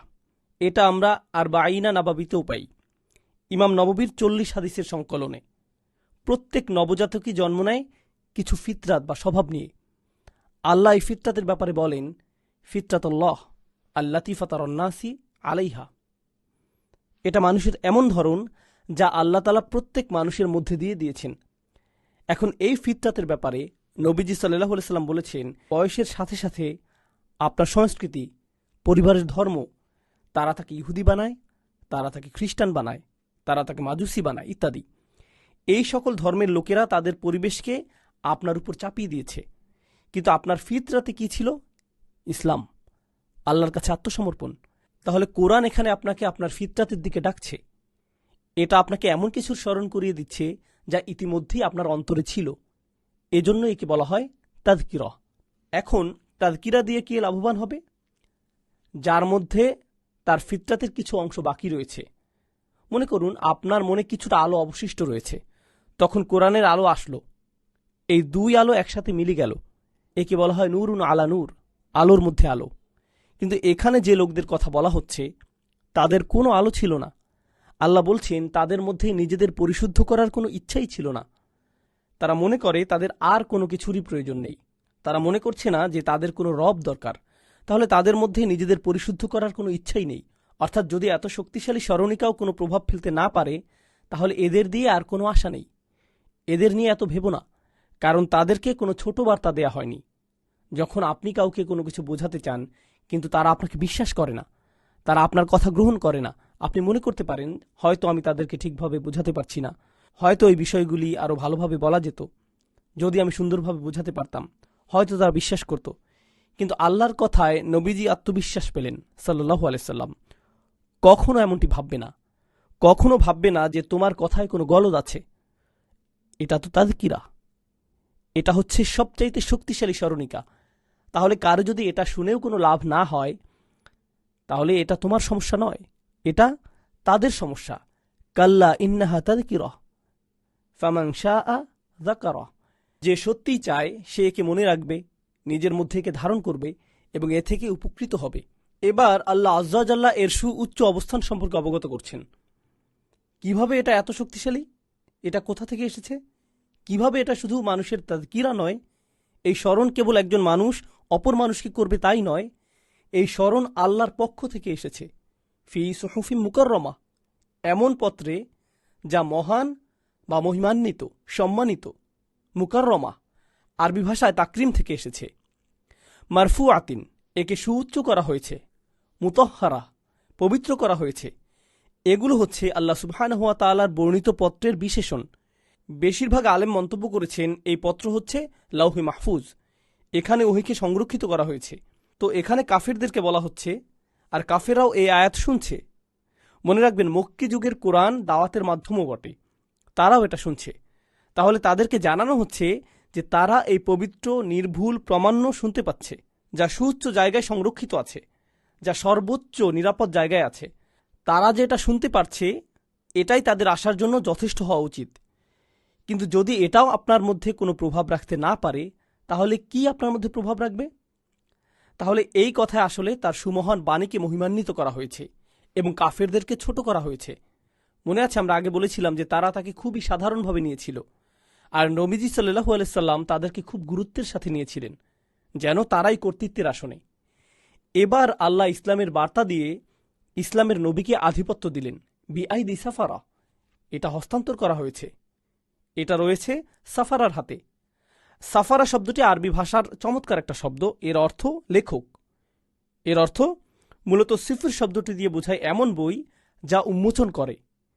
তো এরা হচ্ছে সেই সাফারা যারা কোরআনের নথি রাখে বা লাউহে মাহফুজের নথি রাখে এবং নবীদের কাছে তা প্রকাশ করে আলাইহিমুসসালাম। এটা এই আয়াতের একটি ব্যাখ্যা। কিছু আলেম মন্তব্য করেছেন এখানে তাদের কথা বলা হচ্ছে যারা কোরআনকে সংরক্ষণ করেছেন, অর্থাৎ সাহাবীদের মধ্যে পাণ্ডুলিপি লেখকদের, তাদেরকেও বলা হয় সাফারা। নবীদের পাণ্ডুলিপি লেখক সুহুফি ইব্রাহিম ও মুসা, এটা কোরআনে আছে, এরাও সাফারা। তবে বেশিরভাগ আলেমের মতে এখানে ফেরেশতাদের কথা বলা হচ্ছে এবং এর ভাষাও এই মতটিকে সমর্থন করে। কারণ পরবর্তী শব্দগুলো দেখলে আমরা পাই কিরামিন বারারা। বারারা শব্দটি চমৎকার। বারার শব্দটি বার শব্দের বহুবচন। বার শব্দের মাঝে আলিফ নেই। এই শব্দের আরেকটা বহুবচন রয়েছে যা হলো এতে আলিফ আছে। এখন বার অর্থ কল্যাণ, এর মানে এমন কিছু যা অনেক বেশি ভালো। এই শব্দটি দিয়ে ভালোর আধিক্য বোঝাচ্ছে, এমন কিছু যা অনেক বেশি ভালো। আবার শব্দটি দিয়েও ভালো বোঝায়, কিন্তু এটা বার শব্দের মতো শক্তিশালী নয়। এখন বার শব্দের বহুবচন হল আবরার, অতাওয়াফানা মাআল আবরার। এটা হচ্ছে বার শব্দের সাধারণ বহুবচন। আবরার শব্দটি দিয়েও ভালো বোঝায়, কিন্তু এটা বার শব্দের মতো শক্তিশালী নয়। এখন বার শব্দের বহুবচন হল আবরার, ওয়াতাওয়াফানা মাআল আবরার। এটা হচ্ছে বার শব্দের সাধারণ বহুবচন। আর শক্তিশালী বহুবচন হচ্ছে বারারা, যেটা এখানে ব্যবহৃত হয়েছে। ভাষাতত্ত্বের একটি মতে বারারা হচ্ছে জামউ কাসরা আর আবরার হচ্ছে জামউ কিল্লাহ। বারারা হচ্ছে বহুবচনের আধিক্য বোঝাচ্ছে, আবরার শব্দটি ততটা শক্তিশালী নয়। আর এটা ফেরেশতাদের ক্ষেত্রে প্রযোজ্য হবে, কারণ ফেরেশতাদের ধার্মিকতার চেয়ে মানুষের ধার্মিকতা অনেক কম, কারণ তারা সবাই ধার্মিক। অতএব কিরামিন বারারা, তারা সবাই ধার্মিক, তাদের পুরো সবাই ধার্মিক। আর বার শব্দটি বেশি শক্তিশালী শব্দ। এ থেকে বোঝা যায় যে এখানে ফেরেশতাদের কথা বলা হচ্ছে। আল্লাহ তাআলাই অধিক জানেন। তবে বেশিরভাগের মত এটি যে এরাই ফেরেশতাদের মধ্যে অধিক সম্মানিত এবং ধার্মিক। তাহলে যে লোকদের মাধ্যমে এই ওহী নাজিল করা হয়েছে বা যাদের মাধ্যমে এটা নাজিল করা হয়েছে, প্রথমত এটা খুবই সুউচ্চ, এটা সম্মানের, এটা মহিমান্বিত, এটা পরিশুদ্ধ, এটা পরিষ্কার। তার উপর তারা হলেন ফেরেশতাদের মধ্যে উপরের সারির, কারণ তাদের কথা আলাদাভাবে এসেছে। আর তারা হলেন সবচেয়ে সম্মানিত বারারা। তোমাদের কুরাইশদের জন্যই এই কথা বলা হচ্ছে, তোমাদেরকে এটা বলা হচ্ছে। অতএব তোমরা যদি এটা অনুধাবন না করো, তাহলে এটা তোমাদের ক্ষতি, আর কারো নয়। তোমাদের কারণে নবীজি সাল্লাল্লাহু আলাইহি সাল্লামের বিন্দুমাত্র আক্ষেপের কিছু নেই। এ কারণেই আল্লাহ আজ্জা জাল্লা প্রতিনিয়ত বারংবার তার নবীকে মনে করিয়ে দিচ্ছেন সাল্লাল্লাহু আলাইহি সাল্লাম, ফালাআল্লাকা বাখিউন নাফসাকা আলা আথারিহিম, তুমি কি আক্ষেপ করে নিজেকে মেরে ফেলবে? তুমি কি অতিরিক্ত আক্ষেপে পড়ছ তাদের মুসলিম না হবার কারণে? ইল্লাম ইউমিনু, যদি তারা মুসলিম না হয় তুমি কি আক্ষেপে নিজেকে শেষ করে দেবে? নবীজি সাল্লাল্লাহু আলাইহি সাল্লাম প্রচণ্ড আক্ষেপে পড়ছিলেন, কেননা এই সূরার শুরুতেই আমরা দেখতে পাচ্ছি তার কাঁধে ছিল পৃথিবী সমান বোঝা। আল্লাহ সুবহানাহু ওয়া তাআলা প্রতিনিয়ত তার বোঝাকে হালকা করে দিচ্ছিলেন। তারপরেও এটা পৃথিবী সমান বোঝার মতো লাগছিল, তারপরও নবীজির কাছে এটা অনেক ভারী লাগছিল সাল্লাল্লাহু আলাইহি সাল্লাম। ঠিক এই কারণেই এমনকি মুনাফিকদের প্রতি আল্লাহ আজ্জা ওয়া জাল্লা বলেন, ইন তাস্তাগফির লাহুম ৭০ মাররাতান ফালা ইয়াগফিরাল্লাহু লাহুম। এমনকি মুনাফিকদের প্রতি আল্লাহ আজ্জা ওয়া জাল্লা বলেন, যদি তুমি আল্লাহর কাছে ৭০ বারও ক্ষমা চাও আল্লাহ তাদেরকে ক্ষমা করবেন না। নবীজি বলেন, তাহলে আমি ৭০ বারের বেশি ক্ষমা চাইব। সুবহানাল্লাহ, মানুষের জন্য তিনি এতটাই ভাবতেন সাল্লাল্লাহু আলাইহি সাল্লাম। এবার পরবর্তী বিষয়ে যাই। এই পর্যন্ত এমন কিছু বিষয় আলোচনা করা হয়েছে যেখানে ওহির সুউচ্চ সম্মানের বিষয় বলা হয়েছে, নবীজির কথার প্রতি গুরুত্বারোপ করা হয়েছে। এবার মানুষের ব্যাপারে বলা হচ্ছে, কুতিলাল ইনসানু মা আকফারা। এখানে খুবই সূক্ষ্মভাবে সমালোচনা করা হচ্ছে। আরবি ভাষায় এভাবে খুব সূক্ষ্মভাবে তিরস্কার করা হয়, মানুষ মরে যাক, মানুষের ধ্বংস হোক। কুতিলাল ইনসান, এটা হচ্ছে মাবনি আলাল মাজহুল লিল মাদি, এটা অতীতকাল এবং এটা নিষ্ক্রিয়। এর আক্ষরিক অর্থ হচ্ছে মানুষ মরে গেছে। এটি এমন ইঙ্গিত করছে যেন মানুষ মরে যাক বা মানুষ নিজেই নিজেকে ধ্বংস করেছে। মা আকফারা, সে কতই না অকৃতজ্ঞ, সে কত অবলীলায় অস্বীকার করতে পারে। মা আকফারা হচ্ছে উসলিবিত তাজ্জুব। আরবি ভাষায় এমন শব্দ গঠন করা হয় নির্বাক হওয়া, আশ্চর্যান্বিত হওয়া, একই সাথে ক্রোধ হওয়া বোঝাতে। তাহলে স্বয়ং আল্লাহ বলছেন সে কত বিরাট কুফর করতে পারে, সে কত চমৎকারভাবে অস্বীকার করতে পারে, সে কত অবলীলায় অস্বীকার করতে পারে। এর আরেকটি ব্যাখ্যা হচ্ছে, এটি কম জনপ্রিয় মত, কেননা এর ভাষা খুবই শক্তিশালী। তা হল মা শব্দটি এখানে মাফউল বিহি। কোন বিষয়টি তাকে এভাবে অস্বীকার করতে প্রভাবিত করছে? কিসে তাকে অস্বীকার করাচ্ছে? ঠিক আছে, এখানে মাউসুলা কাজ করছে, মাফউল বিহি নয়, মাউসুলা হয়েছে। তবে বেশিরভাগ আলেমের মতে তাজ্জুব উসলিবিত তাজ্জুব। কত চমৎকার! কিসে তাকে অস্বীকারে প্ররোচিত করেছে? তাহলে দুইটি বিষয়ই একটি আয়াতে এসেছে। সে নিজেকে ধ্বংস করছে, মানুষ নিজেকে ধ্বংস করছে তার অসাধারণ অপরিসীম অস্বীকারের মাধ্যমে, তার অকৃতজ্ঞতা, তার অবজ্ঞার মাধ্যমে। এবার আপনি যদি গত সূরা খেয়াল করেন, আল্লাহ আজ্জা ওয়া জাল্লা আমাদের দেখাচ্ছেন তাকে অস্বীকারের পরিণতি কতটা ভয়ঙ্কর হতে পারে। কিসের উদাহরণ দেয়া হয়েছে আপনাদের মনে আছে? ফাকাযযাবা ওয়া আসা সুম্মা আদবারা ইয়াসআ ফাহাশারা ফানাদা ফাকালা আনা রাব্বুকুমুল আ'লা। আল্লাহ ফেরাউনের মাধ্যমে তাকে অস্বীকারের সবচেয়ে ভয়ঙ্কর উদাহরণ দিচ্ছেন। এর পরের সূরাতেই তিনি পুরো মানবজাতি সম্পর্কে বলছেন, যারা ফেরাউনের পদঙ্ক অনুসরণ করছে সত্যকে অস্বীকারের মাধ্যমে। যখন এটা তাদের সামনে উপস্থাপন করা হয়, এখানে সুবহানাল্লাহ, সূরা নাজিয়াত ও আবাসার মধ্যে কি চমৎকার বৈপরীত্য দেখুন। এই দুটোকে এভাবে একত্রিত করা হয়েছে। নাজিয়াতে আল্লাহ বলছেন মুসা আলাইহিসসালাম তাকে সবচেয়ে চমৎকার, সবচেয়ে শক্তিশালী নিদর্শন দেখিয়েছেন।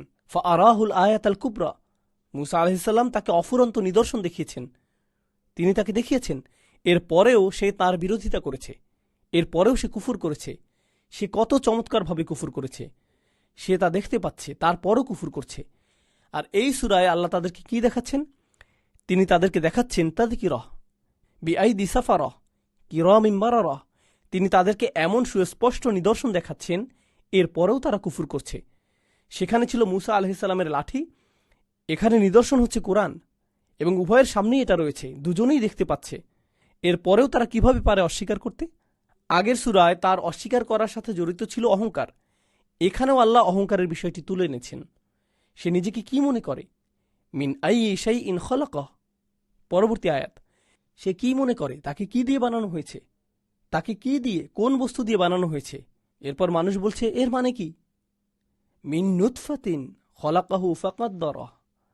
নোংরা শুক্রাণু থেকে, এমন নোংরা শুক্রাণু থেকে লোকজন লজ্জায় যা কাপড় থেকে ধুয়ে ফেলে, এই শুক্রাণু থেকে আল্লাহ আজ্জা ওয়া জাল্লা বলেন মিন নুতফা, এ থেকে খলাকাহু, তিনি তাকে সৃষ্টি করেছেন, ফাকদ্দারাহু।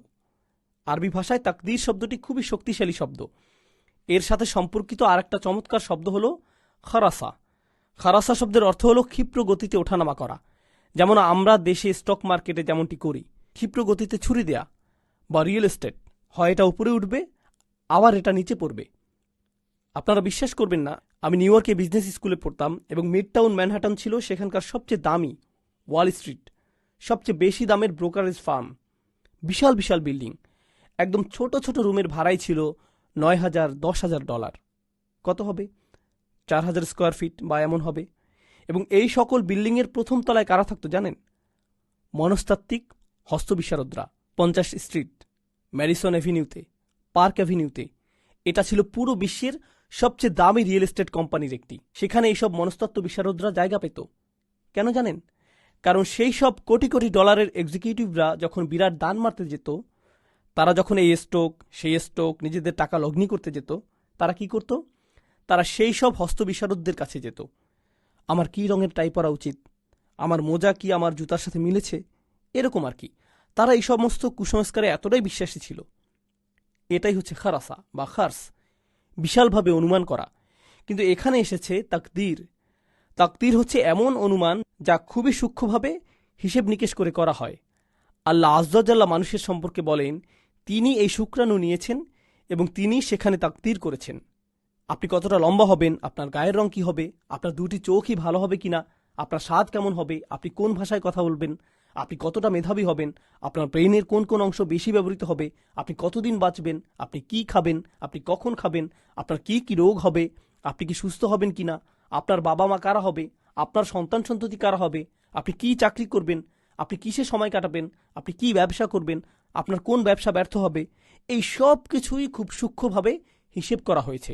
যখন আপনি এমন ছিলেন, যখন আপনার অস্তিত্বই ছিল না। মিন নুতফা খলাকাহু ফাকদ্দারাহ। তিনি তার পুরো জীবনকে হিসেব করেছেন, খুবই সূক্ষ্মভাবে হিসেব করেছেন। সুবহানাল্লাহ। এটা আমাদের আকীদার অংশ, তাকদীর।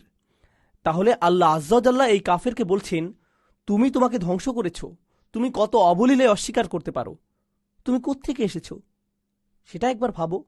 তোমাকে কতটা ক্ষুদ্র জায়গা থেকে সৃষ্টি করা হয়েছে, আমি তোমাকে এখান থেকে সৃষ্টি করেছি, এরপরও তুমি সন্দেহ করছো।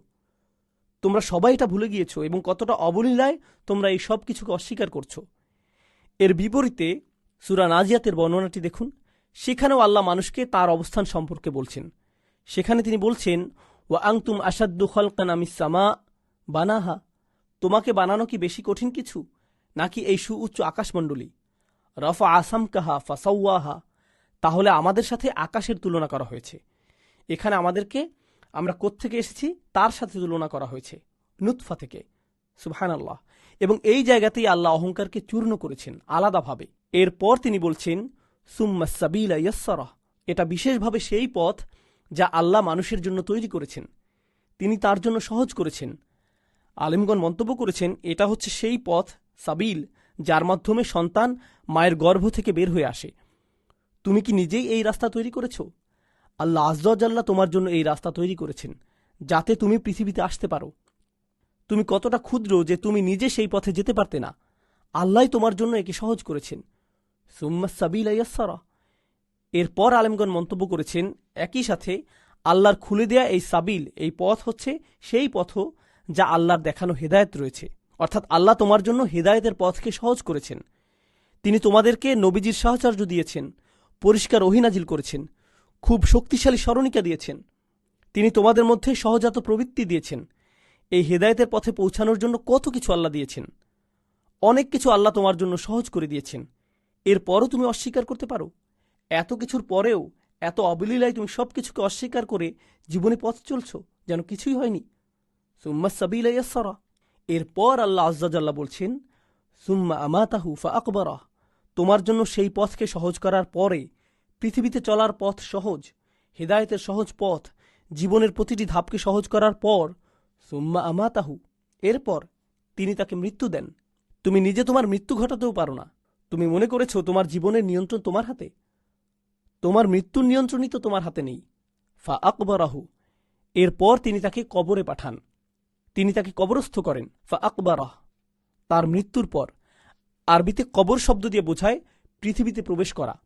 অতএব যদি তোমাকে পুড়িয়ে ফেলা হয় এবং তোমার ছাই বাতাসে উড়িয়েও দেওয়া হয়, কিংবা যদি তোমাকে তিমি মাছ খেয়ে ফেলে, পরিশেষে সব প্রাণী নিঃশেষ হবে। নিঃশেষ হয়ে কোথায় যাবে? পৃথিবীতেই। সবকিছুই পৃথিবীতেই পুনরায় ফিরে আসবে। ফা আকবরাহ, তুমি কবরস্থ হও বা না হও, ভেসে যাও বা যাই হোক, পরিশেষে তোমাকে পুনরায় পৃথিবীতেই ফিরে আসতে হবে। তাহলে তুমি নোংরা কিছু থেকে পৃথিবীতে এসেছিলে, নুতফা, এমন কিছু যা তুমি তোমার কাপড় থেকে মুছে ফেলো, ময়লা। ফা আকবরাহু, আল্লাহ মানুষকে এমন অবস্থার মধ্যে ফেলেছেন। এরপর তিনি বলেন সুম্মা ইযা শাআ, এরপরে, এর অনেক পরে, যখন তাকে কবরস্থ করা হবে, তারপর কি হবে? যখন তিনি চাইবেন। ইযা শাআ, শি'তুম নয়, যখন তুমি চাইবে তখন নয়, যখন তিনি চাইবেন। আনশারাহ, এটা ফেলে মাজি তাওকীদের জন্য, গুরুত্বারোপের জন্য, বা কি বলে এটাকে, দৃঢ় বিশ্বাস বা নিশ্চিতভাবে। হ্যাঁ, শব্দটা হবে নিশ্চিতভাবেই। সুম্মা ইযা শাআ আনশারাহ, যখন তিনি চাইবেন। তিনি হঠাৎ করেই সবাইকে পুনরুত্থিত করবেন। এখানে ইযা শব্দটি দিয়ে সাথে সাথে বোঝাচ্ছে, সাথে সাথেই তিনি পুনরুত্থিত করবেন, কোনো ঘোষণা ছাড়াই। এই যে আমরা বড় হই, শিশু থেকে বয়স্ক হই, একটা প্রক্রিয়ার মধ্য দিয়ে, কিন্তু আমাদের পুনরুত্থানের ক্ষেত্রে কি কোনো প্রক্রিয়া আছে? না, এটা সাথে সাথেই হবে। সুম্মা ইযা শাআ আনশারাহ, তাহলে এই সব কিছুর জন্য তিনি তোমাকে যে সময় দিয়েছেন, তাহলে সময় থাকতেই তুমি শুধরে যাও, কারণ সময় শেষ হয়ে আসছে। যখন তুমি শেষ হয়ে যাবে, তিনি তোমাকে আবার পুনরুত্থিত করবেন। আরবি ভাষায়, বিশেষ করে কোরআনে, পুনরুত্থানের ব্যাপারে 3টা শব্দ ব্যবহৃত হয়। আহইয়া, কিছু মরে যাওয়া, এরপর আবার জীবন ফিরে পাওয়া। বাআসা শব্দটি দিয়ে 2টা জিনিস বোঝায়, কিছু জাগানো এবং তাকে সামনে এগিয়ে নিয়ে যাওয়া। অর্থাৎ আল্লাহ আমাদেরকে জাগিয়ে তুলবেন এবং আমাদেরকে সেই স্থানে পাঠাবেন যেখানে আমাদের থাকার কথা। নাসার শব্দটির আক্ষরিক অর্থ হল কিছু ছড়িয়ে দেয়া। যেমন নাসার আল মাইয়িতু নুশরান, আরবিতে এমন একটা কথা আছে, অর্থাৎ ফসল তোলা হয়েছে। এর মানে হলো অবশিষ্ট অংশ জমিতে পড়ে রয়েছে, এগুলো আটি বাঁধা অবস্থায় নেই, ছড়িয়ে রয়েছে। আল্লাহ বলেন তিনি আপনাকে জাগিয়ে তুলবেন এবং ছড়িয়ে দেবেন, অর্থাৎ সকল মানুষ ছড়িয়ে ছিটিয়ে সেই ভূমিতে, সেই মাঠে একত্রিত হবে, হাসরের মাঠে, যেখানে আমাদের একত্রিত হবার কথা। সুবহানাল্লাহ। তো সুম্মা ইযা শাআ আনশারাহ, এরপর আল্লাহ আযজা ওয়া জাল্লা আবার বলছেন কাল্লা, কাল্লা, না, একদমই না। আল্লাহ নিশ্চিতভাবেই বলছেন এটা অবশ্যই সত্যি। কাল্লা লাম্মা ইয়াকদি মা আমারাহ, তার ন্যায় বিচার এখনো সম্পূর্ণ হয়নি, তিনি এখনো সম্পূর্ণ করেননি। আরবি ভাষায় কদা শব্দটি দিয়ে বোঝায় দায়িত্ব পালন করা, এমনভাবে দায়িত্ব পালন করা যাতে আপনার দায়িত্ব শেষ হয়ে যায়, আপনার কাজ শেষ। বুঝতে পারছেন? আপনার এই কাজটি করার কথা ছিল, আপনি করেছেন, আপনার কাজ শেষ, আপনার আর কোনো দায়িত্ব নেই। এটাই হচ্ছে কদা। বুঝছেন? তাহলে আল্লাহ তাআলা বলছেন মানুষ তার দায়িত্ব পালন করেনি এখন পর্যন্ত, অর্থাৎ মানবজাতি এই পৃথিবীতে এত বছর ধরে আছে, আর এত বছর ধরে মানুষ এখনও তার দায়িত্ব সম্পন্ন করেনি। লাম্মা, লাম নয় বরং লাম্মা, এখনও নয়। এখানে তারাজ্জি এসেছে, এর পরেও আশা আছে। কেবল লাম্মা শব্দটির কারণে এখানে বোঝা যাচ্ছে এখনও আশা আছে। তিনি যা করতে নির্দেশ দিয়েছেন সে তা করেনি। তার রব যা করতে বলেছেন আমারাহু, তিনি অর্থাৎ আল্লাহ যা নির্দেশ দিয়েছেন সে এখনও তা সম্পন্ন করেনি, এখনো পর্যন্ত। এতবার মনে করিয়ে দেওয়ার পরেও, স্মরণ করিয়ে দেওয়ার পরেও সে এখনও আর দায়িত্ব পালন করেনি। সুবহানাল্লাহ। সূরার শেষ পর্যায়ে এসে এটা খুবই শক্তিশালী একটা মন্তব্য। এত কিছুর পরেও এখনও আপনার জন্য আশা আছে, আপনি এখনও তা সম্পূর্ণ করেননি, তারপরেও আপনার জন্য আশা আছে। লাম্মা ইয়াকদি মা আমারাহ, এরপর আল্লাহ আযজা ওয়া জাল্লা বেশ ইতিবাচক ভাষায় শক্তি যোগাচ্ছেন। যদি এত কিছু তোমাদের জন্য যথেষ্ট না হয়, তাহলে এই নাও তোমাদের জন্য আরও কিছু নির্দেশিকা। ফালইয়ানজুরিল ইনসানু ইলা তুআমিহি, তাহলে মানুষ খুব সূক্ষ্ম দৃষ্টিতে তার খাবারকে পর্যবেক্ষণ করুক, সত্যি সত্যি তার খাবারের দিকে তাকাক, খুব সতর্ক দৃষ্টিতে। আপনার প্লেটের খাবারের দিকে তাকিয়ে একটু চিন্তা করুন, আল্লাহ কেন চাচ্ছেন যে আপনি খাবারের দিকে তাকান? এটা মনে করিয়ে দেওয়ার জন্য যে আপনার দায়িত্ব আছে। কাল্লা লাম্মা ইয়াকদি মা আমারাহ ফালইয়ানজুরিল ইনসানু ইলা তুআমিহি, মানুষ এখনো সম্পন্ন করেনি, মানুষ এখনো তার দায়িত্ব সম্পন্ন করেনি যা আল্লাহ তাকে নির্দেশ দিয়েছেন। সে একবার যেন তার খাবারের দিকে তাকায়। এ দিয়ে তিনি কি বোঝালেন? দেখুন আল্লাহ এরপর কি বলছেন। আর হ্যাঁ, বলে রাখি, আরবি ভাষায় তোয়াম শব্দটি আকাল এর বিপরীত। আকাল দিয়ে যে কোনো ধরনের খাবার বোঝায়, তোয়াম দিয়ে কেবল মানুষের খাবার বোঝায়। আন্না সবাবনাল মা আসব্বা, আপনার প্লেটের কমলা বা আঙুরের দিকে তাকালেন, যা আপনি হয়তো কোনো দোকান থেকে কিনেছেন। আল্লাহ বলছেন তিনি উপর থেকে পানি বর্ষণ করেছেন। সব শব্দটি দিয়ে বোঝায় কারো উপর বালতি দিয়ে পানি ফেলা। তাহলে আল্লাহ বিশাল বালতি দিয়ে বৃষ্টির পানি বর্ষণ করেছেন। বাংলা ভাষায় এভাবে বলা যায়, আল্লাহ খুব ভারী বর্ষণ করেছেন, যাতে আমরা পানির পর পানি দিয়ে ভেসে গিয়েছি। আন্না সবাবনাল মা আসব্বা, আমরাই এই পানি বর্ষণ করেছি। সুম্মা শাককনাল আরদা শাক্কা, শক শব্দটি দিয়ে বোঝায় এমনভাবে কিছুকে কেটে খুলে ফেলা বা ছিঁড়ে ফেলা, যা আপনি কিছু জিনিসকে কখনোই কেটে খোলার কথা ভাববেন না। যখন আপনি সেই সব জিনিসকে এভাবে কেটে খুলবেন, সেক্ষেত্রে শক শব্দটি ব্যবহৃত হবে। উদাহরণস্বরূপ, আল্লাহ আকাশ বর্ণনা করতে গিয়ে শক শব্দ ব্যবহার করেছেন। আমরা তো আকাশকে কেটে খোলার কথা ভাবি না। আল্লাহ ইনশিকাক শব্দটি পাথরের ক্ষেত্রে ব্যবহার করেছেন। আমরা পাথর কাটার কথা ভাবি না, কিংবা পৃথিবীকে কেটে খোলার কথা ভাবি না। এগুলো বিশাল জিনিস, যা আমরা কখনোই কাটার কথা ভাবি না। আপনি পেপার ক্লথের কথা ভাবেন বা চামড়া কাটার কথা ভাবেন, এগুলোকে আপনি কাটার কথা ভাবেন। কিন্তু আল্লাহ বলেন তিনি পৃথিবীকে কেটে বের করবেন, কেটে খুলে দেবেন। সুম্মা শাকাকনাল আরদা শাক্কা। আরেকবার লক্ষ্য করুন কিভাবে এখানে গত সূরার সাথে মিল রয়েছে। আল্লাহ গত সূরার সাথে এখানে মিল রেখেছেন। গত সূরায় নাজিয়াতে আল্লাহ বলছেন, ওয়াল আরদা বা'দা যালিকা দাহাহা আখরাজা মিনহা মাআহা ওয়া মারআহা। তিনি তার সাথে মিল রেখে বলছেন তিনি পৃথিবীকে আপনার জন্য মসৃণ করেছেন। এরপর বলছেন তিনি এ থেকে চারণভূমি সৃষ্টি করেছেন, তিনি এ থেকে পানি বের করেছেন, চারণভূমি বের করেছেন। এবার তিনি আরও খোলাসা করেছেন, যেন তিনি এই দুইটি আয়াতের তাফসির করেছেন এই সূরায়। তিনি বলেছেন, সুম্মা শাকাকনাল আরদা শাক্কা ফাআমবাতনা ফিহা হাব্বা। তিনি যখন একে কেটে বের করলেন, খুললেন, তিনি এখানে অঙ্কুরোদ্গম ঘটালেন। তিনি উৎপাদনের ব্যবস্থা করলেন কিসের? হাব্বান, শস্যের। এই শব্দটি কোনো কিছুর খুব নিখুঁতভাবে বৃদ্ধি হওয়া বোঝায়। এটি এমন শিশুর ক্ষেত্রেও ব্যবহৃত হয় যে খুব তাড়াতাড়ি বড় হয়ে পরিপক্ক হয়ে গিয়েছে। ফাআমবাতা হানাবাতান হাসানান ওয়া কাফফালাহা জাকারিয়া। তাহলে এটা মারিয়াম আলাইহিস সালামের ক্ষেত্রেও ব্যবহৃত হয়েছিল। একই শব্দ ব্যবহৃত হয়েছে। যেমনিভাবে আপনি একটি চারা গাছের যত্ন নেন, ভালোভাবে যত্ন নিলে এটা তাড়াতাড়ি বেড়ে ওঠে, তার পরিপক্কতাও এসেছিল তাড়াতাড়ি। তাই এখানে ইমবাত শব্দটি ব্যবহৃত হয়েছে। ফাআমবাতনা ফিহা হাব্বা ওয়া আইনাবা ওয়া কদবা। এবার দেখুন, এখানে সবচেয়ে গুরুত্বপূর্ণ সবজির কথা আগে এসেছে। হাব, শস্য, অর্থাৎ মূল খাদ্য। এখানে সব ধরনের শস্য অন্তর্ভুক্ত রয়েছে। এখানে মজার ব্যাপার হলো, প্রাচীন ভাষায় ভুট্টাকেও শস্যের মধ্যে ধরা হতো। প্রাচীন ভাষায় ভুট্টাকেও শস্য বলা হতো। তাই আগের কিছু অনুবাদে একে ভুট্টা হিসেবে অভিহিত করা হয়েছে। কিন্তু বর্তমানে আমরা যে ভুট্টা খাই, আসলে সেটা ভুট্টা নয়। আগে এভাবে অনুবাদ করা হতো, কিন্তু বর্তমানে আমরা যে ভুট্টা খাই, আসলে সেই ভুট্টা নয়, আগে এভাবে অনুবাদ করা হতো। অতএব একে শস্য বলাই শ্রেয়। যাই হোক, ওয়াইনাবান ওয়া কদবান, ইনাব শব্দটি দিয়ে আঙুর বোঝায়, আর কদব শব্দটি দিয়ে সকল প্রকার সবজি বোঝায়, যেমন গাজর, শশা ইত্যাদি। অর্থাৎ যে সবজিগুলো মাটির নিচে হয় তাই হলো কদব। তাহলে যেগুলোর উপরের অংশ পশু পাখিরা খায় আর মানুষ এর নিচের অংশ খায়, এটাই হলো ওয়াইনাবান ওয়া কদবান ওয়া জাইতুনান ওয়া নাখলান। এরপর এগুলোর সাথে আরবরা আরও কিছুর সাথে পরিচিত ছিল। জৈতুন হচ্ছে জলপাই, আর নাখল হচ্ছে খেজুর। এগুলো হচ্ছে বিলাসী খাবার। তাহলে এখানে দরকারি খাবার থেকে বিলাসী ও দামি খাবারের বর্ণনা করা হয়েছে। এরপর ওয়া হাদা ইকা ওয়া গুলবা, আরও বিলাসী বর্ণনা এসেছে। হাদা ইক মানে সম্পূর্ণভাবে সুরক্ষিত সুসজ্জিত বাগান।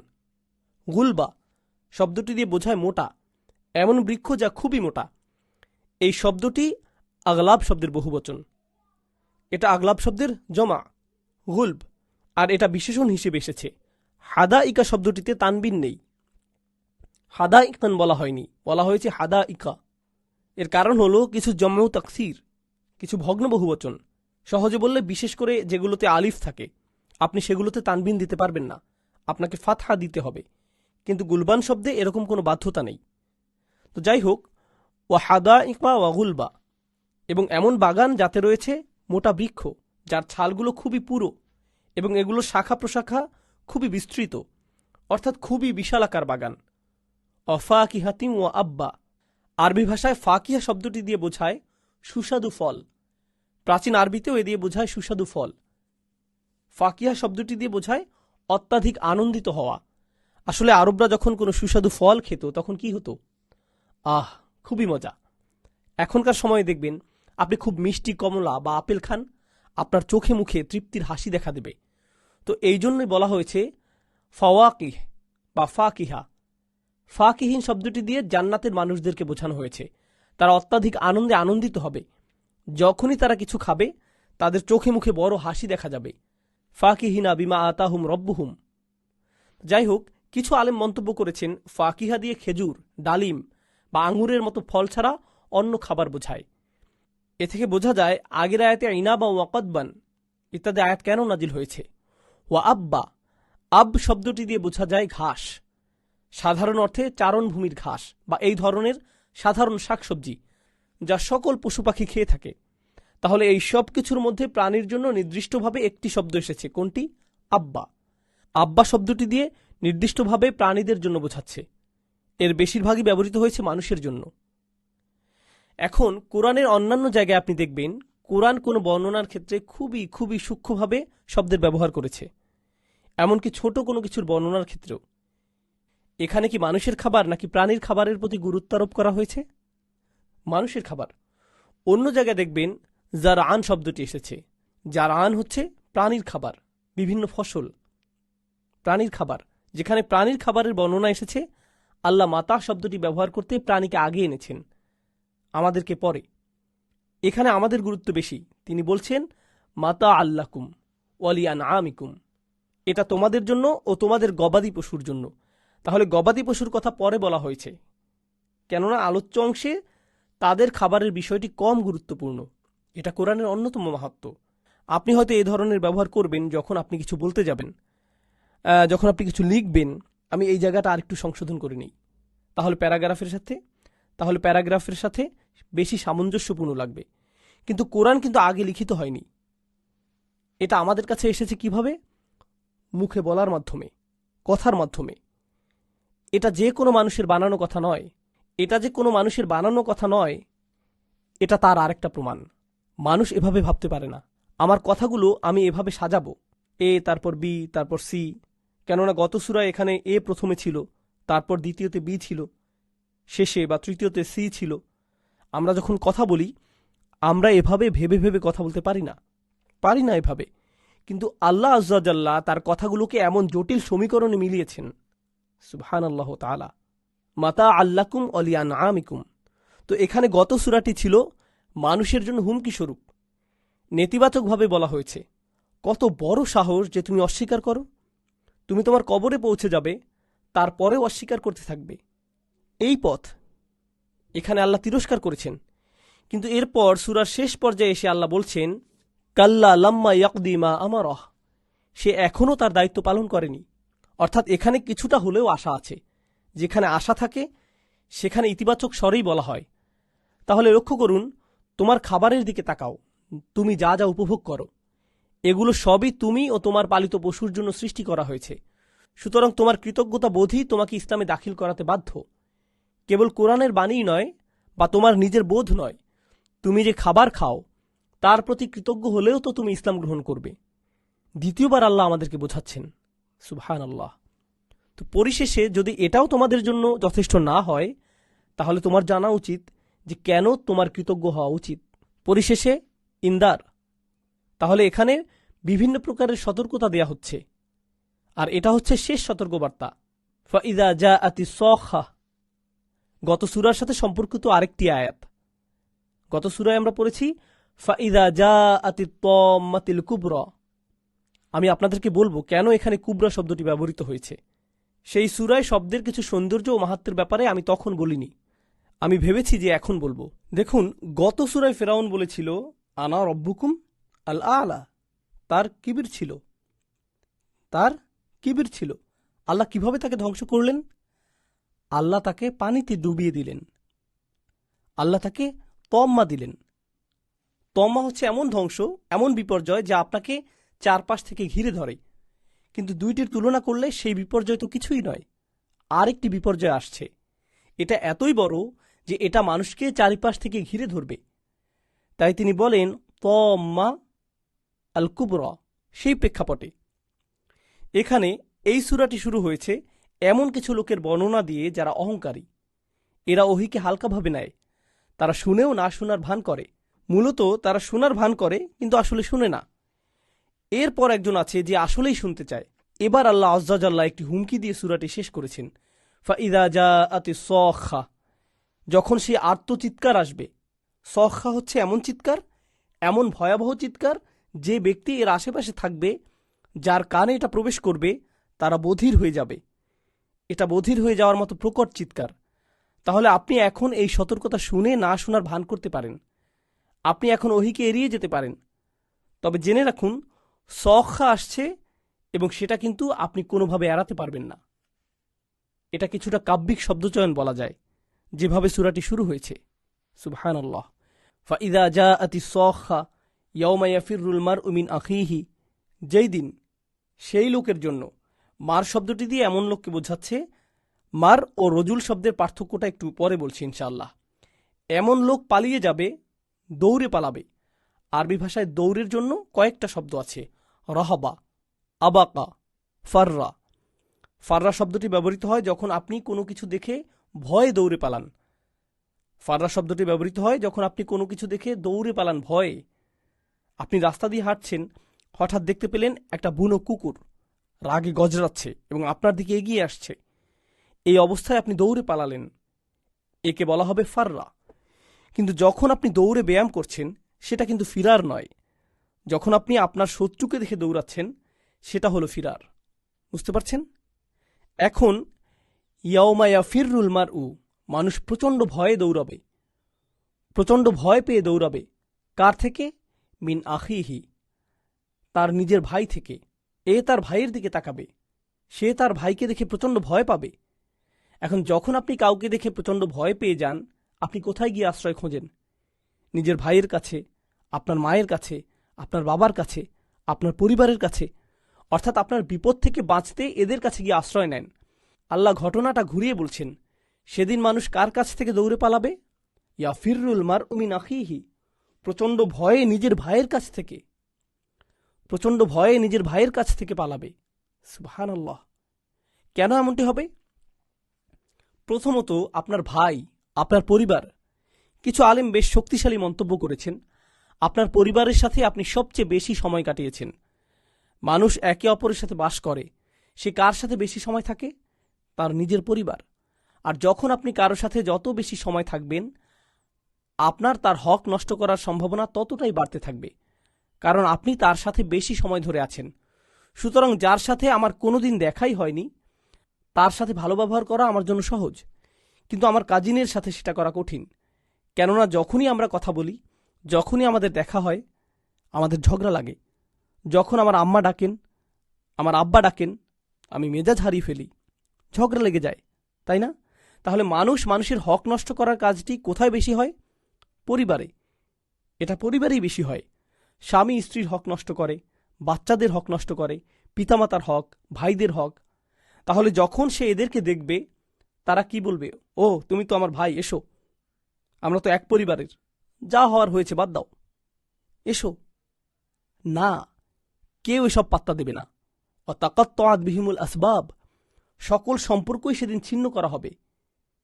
কে কার কি ছিল তা নিয়ে না ভেবে কি ভাববে? নিজের কথা। আল্লাহ সেদিনকার ভয়ঙ্কর অবস্থার কথা বর্ণনা করেছেন, ইয়াউমা তাদহালু কুল্লু মুরদিআতিন আম্মা আরদাআত, প্রত্যেক মাই সে যাকে দুধ খাওয়াতো তাকে চিনবে না। আল্লাহ এমনকি বাচ্চা শব্দটি বলেননি, তিনি বলেছেন সে যাকে দুধ পান করাতো, যেন সে এখন আর চেনেই না। আম্মা আরদাআত, তিফলিহাত নয়, আনতিফলিহাত নয়। সুবহানাল্লাহ। সেই দিনটি এতটাই শক্তিশালী। তাহলে যখন সে তার ভাইকে দেখবে, সে বলবে, ও আল্লাহ, কেন আমি তার হক নষ্ট করলাম? আমি এখন তার মুখোমুখি হতে চাই না। এই বলে সে ফিরার করবে, সে তার কাছ থেকে দৌড়ে পালাবে। সে কার থেকে দৌড়ে পালাচ্ছে? তার মা, তার বাবা। সে তার মায়ের কাছ থেকে দৌড়ে পালাচ্ছে, সে তার বাবার কাছ থেকে দৌড়ে পালাচ্ছে। আর কার কাছ থেকে দৌড়ে পালাচ্ছে? তার ভাই হয়তো তাকে বলবে, তুমি তো আমার ভাই। তোমার থেকে আমাকে কিছু নেক আমল দিয়ে যাও ভাই। মায়ের ক্ষেত্রেও একই ঘটনা ঘটবে। মা বলবেন, আমি তোমাকে জন্ম দিয়েছি, আমাকে কিছু নেক আমল দাও। বাবা হয়তো বলবেন, আমি তোমার ভরণ পোষণ দিয়েছি, আমি তোমার কলেজের ফিস দিয়েছি, তোমার সালাওয়াত থেকে আমাকে কিছু দাও, তোমার নামাজের কিছু অংশ আমাকে দাও। কিন্তু সে তো তাদের কাছ থেকে পালাচ্ছে। এরপর ওয়াসাহিবাতিহি, তার স্ত্রী, তারা দুজনে বহু বছর ধরে একই বিছানায় ছিল, আর এখন সে প্রচণ্ড ভয়ে তার কাছ থেকে পালাচ্ছে। সুবহানাল্লাহ। ওয়াবানিহি, এবং সেই সন্তান যাকে সে সবসময় আগলে রাখত, সেই সন্তান যাকে সে কখনোই চোখের আড়াল হতে দিত না। তার অফিসে তার কম্পিউটারের পাশে তার ছবিটা সবসময় রাখা থাকত, কখনোই চোখের আড়াল হতে দিত না। ফোনের ওয়ালপেপারে তার ছবিটাই থাকত, তাই না?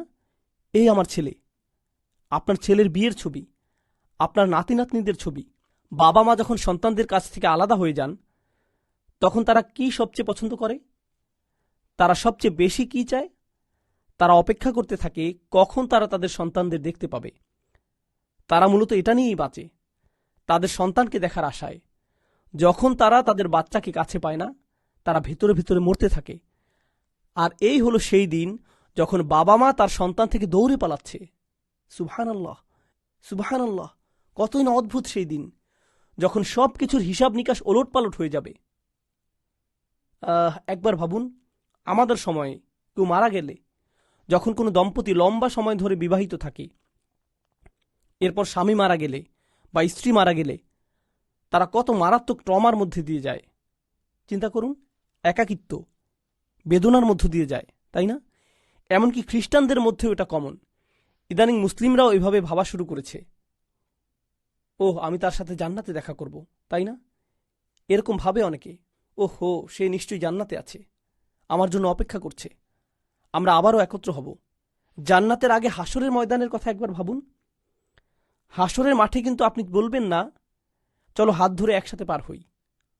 আপনারা একে অপর থেকে দৌড়ে পালাবেন। সুবহানাল্লাহ। আল্লাহ যে চিত্রটি অঙ্কিত করেছেন তা খুবই স্পষ্ট, খুবই শক্তিশালী। তো আল্লাহ আজ্জাজাল্লাহ আমাদের এখানে মনে করিয়ে দিচ্ছেন, আপনাদের মনে আছে শুরুতে ছিল ইস্তেগনা, এসবে আমার কি? তারা ওহির ব্যাপারে তাচ্ছিল্য করত। সুন্দর বলেছ, ধন্যবাদ। কিন্তু এই সূরায় এসে এখানে আল্লাহ আমাদের মনে করিয়ে দিচ্ছেন এটা কতটা গুরুত্ববহ। এটা কোনো মজার ব্যাপার নয়, একে হালকাভাবে নেওয়া যাবে না। এটা কোনো বুদ্ধিবৃত্তিক চর্চা নয়, এটা খুবই সিরিয়াস ব্যাপার। চিন্তা করুন কতটা গুরুত্বপূর্ণ যে আমরা সেদিন একে অপর থেকে দৌড়ে পালাবো। আমরা সেদিন একে অপরের থেকে দৌড়ে পালাবো। আমরা একে অপরের কাছে দৌড়ে আসতাম, তখন উল্টো দিকে দৌড়াবো। এখন এর সাথে গত সূরার মিল দেখুন। সুবহানাল্লাহ। আল্লাহ আজ্জা জাল্লাহ গত সূরায় বলেছেন, ফাইদা জাআতিত তাম্মাতুল কুবরা ইয়াওমা ইয়াতাযাক্কারুল ইনসানু মা সাআ। সেই দিন মানুষ তার করা প্রতিটি কাজের কথা মনে করবে। সে যা যা করেছে তার সবই সে মনে করবে। তাহলে যখন সবকিছু তার মনে পড়বে, সে নিজের কথা ছাড়া আর কারো কথা ভাববে না। এক পর্যায়ে সে অন্যদের থেকে পালাতে শুরু করবে। এখানে আমরা দেখছি লিকুল্লিমরিইম মিনহুম ইয়াওমা ইযিন শা'নুন ইউগনিহ। এটা একটি কঠিন এরাব। লিকুল্লিমরিম মিনহুম মূলত খবর, যা মুতাআল্লিক বিল খবর। শা'নিন ইউগনিহ হচ্ছে মুবতাদা, এটা পরে এসেছে। উদ্দেশ্য বিধেয় আগে পরে এসেছে।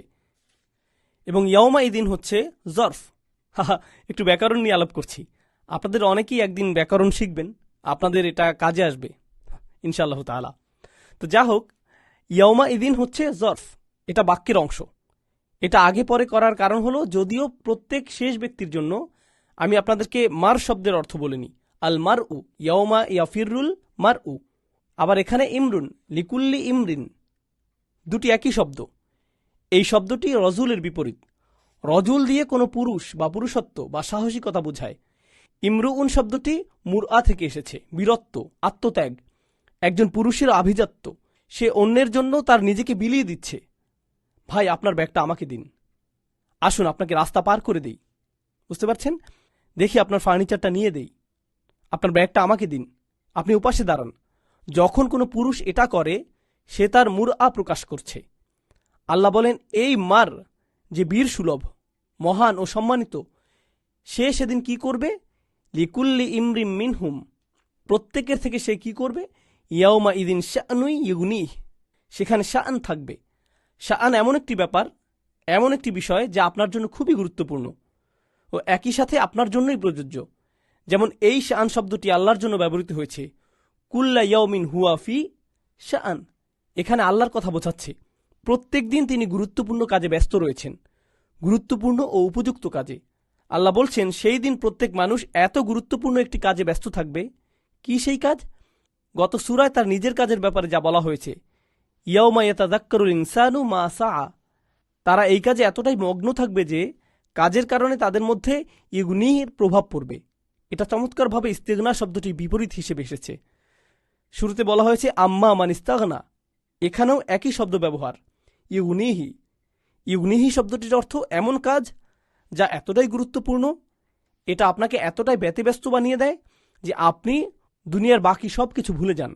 আপনাদের মধ্যে যারা প্রোগ্রামার আছেন, আপনার বিভিন্ন ডেডলাইন থাকে, আপনার হয়তো 20 পেজের কোড লিখতে হবে, আপনি একান্তে বসে লিখে যাচ্ছেন। আপনার বাচ্চারা এসে বলল, বাবা এই দেখো আমি ছবি এঁকেছি, আপনি দেখবেন? হ্যাঁ হ্যাঁ হ্যাঁ, সুন্দর। বউ এসে বলল রাতের খাবার খাবে, এসো। আচ্ছা 4 ঘন্টা চলে গেছে, এখনো আপনার খাবার খাওয়া হয়নি। কারণ আপনার আছে ইগনা, বাকি সব কিছু নিয়ে আপনি এখন মোটেও চিন্তিত না। এটা আপনার কাছে এতটাই গুরুত্বপূর্ণ যে বাকি সব কিছু এখন আপনার কাছে মূল্যহীন। আল্লাহ বলেন সেই দিন সবাই এটা নিয়ে এতটাই ব্যতিব্যস্ত থাকবে যে বাকি সব কিছুই গুরুত্বহীন হয়ে পড়বে। কি এটা শুরুর বিপরীত? শুরুতে আমরা কাফিরদের মনোভাব দেখেছি, যাদের কাছে এই ওহীর গুরুত্ব ছিল সবচেয়ে কম, কিন্তু বাকি সব কিছু ছিল গুরুত্বপূর্ণ। এজন্যই তাদের ছিল ইস্তিগনা, আম্মা মান ইস্তাগনা। সুবহানাল্লাহ। এবং সেই দিন তাদের কোনো ইস্তিগনা থাকবে না। সেই দিন তারা এমন কিছুর মুখোমুখি হবে যাতে বাকি সব কিছু তার জন্য ইগনা হয়ে যাবে। এটা তাকে বাকি সব কিছুর ব্যাপারে উদাসীন করে দেবে। উজুহু ইয়াউমা ইদিম মুসফিরহ, এটা তাকে বাকি সব কিছুর ব্যাপারে উদাসীন করে দেবে। উজুহু ইয়াউমা ইদিম মুসফিরহ, সেদিন কেউ কেউ উজ্জ্বল আলোয় আলোকিত হবে, যেন তাদের হাসি একটা পর্দার আড়ালে লুকায়িত ছিল, এখন তো উন্মোচিত হলো। আরবি ভাষায় সাফারা শব্দটির অর্থ হল উন্মোচন করা। উন্মোচন করা আমরা পড়েছি বিআইদি সাফারাতিন কিরামিন বারারা, একই মূল অক্ষর, একই মূল থেকে এসেছে। কেননা বড় বইকে বলা হয় সাফার, কারণ এটা জ্ঞান উন্মোচন করে দেয়, এজন্যই একে বলা হয় সাফার। সিফির শব্দটি দিয়েও এমন বই বোঝায় যা জ্ঞানের উন্মোচন করে দেয়, সাফির। আপনারা জানেন সাফির কি? কেউ কি জানেন সাফির কি? এটা হচ্ছে প্রতিনিধি। প্রতিনিধি কেন তাকে সাফির বলা হয়? কারণ সে তার রাজা বা দেশের বার্তাকে উন্মোচন করে, প্রকাশ করে, পৌঁছিয়ে দেয়, উন্মোচন করে। সফর দিয়ে ভ্রমণ করাও বোঝায়, সফর ভ্রমণও বোঝায়, কারণ এতে করে নতুন জায়গা বা স্থান উন্মোচিত হয়।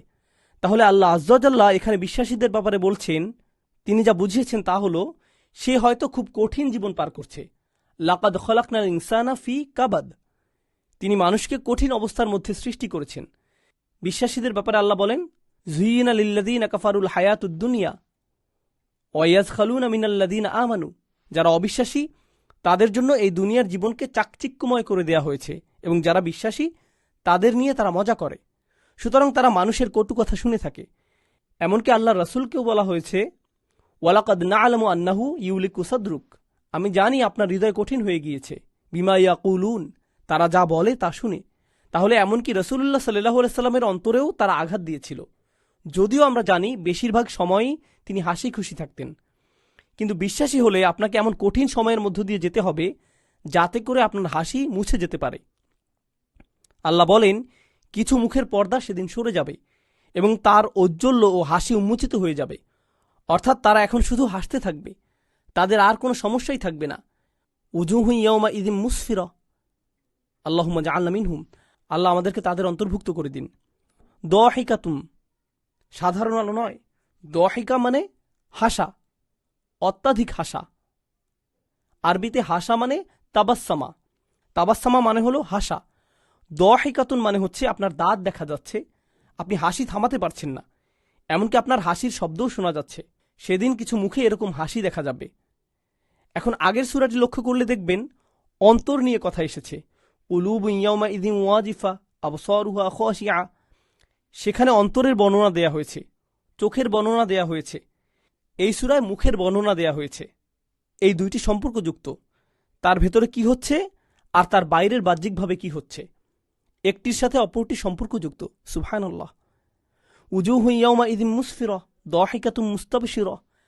আরবি ভাষায় ইস্তিবশার শব্দটি চমৎকার একটা শব্দ। এর অর্থ হলো কোনো ভালো সংবাদ শুনে চোখ মুখ পরিপূর্ণভাবে উজ্জ্বল হওয়া। এটা বিশির থেকে এসেছে, যার অর্থ হলো চামড়া। বাসার অর্থ হলো চামড়া বা খোসা ছাড়ানো, যেমন কমলা বা কলার খোসা ছাড়ানো ইত্যাদি। ইস্তিবশার হলো আপনি এতটাই খুশি যে এই আনন্দ আপনার মধ্যেই ছিল এবং আপনি এই সংবাদের অপেক্ষায় ছিলেন।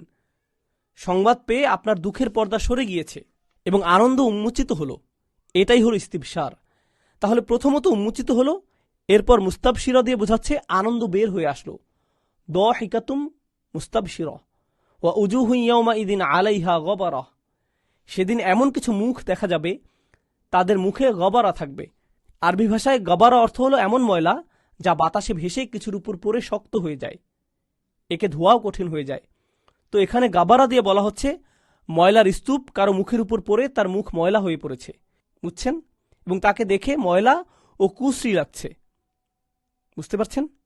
তো সেদিন কিছু মুখ দেখে এমন লাগবে, এটা কেবল সত্যিকার ময়লা নয়, এটা এমন যেন তার দুঃখ আর হতাশার কারণে তার মুখে সত্যিকারের ময়লা না থাকার পরেও তার দুঃখ আর হতাশায় তাকে দেখে মনে হচ্ছে তার মুখে ময়লা লেগে আছে। তার হতাশার কারণে তার মুখের রং পরিবর্তন হয়ে গিয়েছে সেদিনের ভয়ে আর দুঃখে। তার হাকুহা কতারহ। আপনাদের কিছু শব্দের মাহাত্ম্য নিয়ে আলোচনা করি ইনশাল্লাহ। আরবি ভাষায় কুরআনে ময়লার কয়েকটা শব্দ পাই। একটি হলো গাবারা, যা হচ্ছে ময়লার স্তূপ বা কঠিন ময়লা। আরেকটা হলো নাকআন। নাকআন ফাআসারনা বিহি নাকআন, এটা এসেছে সূরা আদিয়াতে।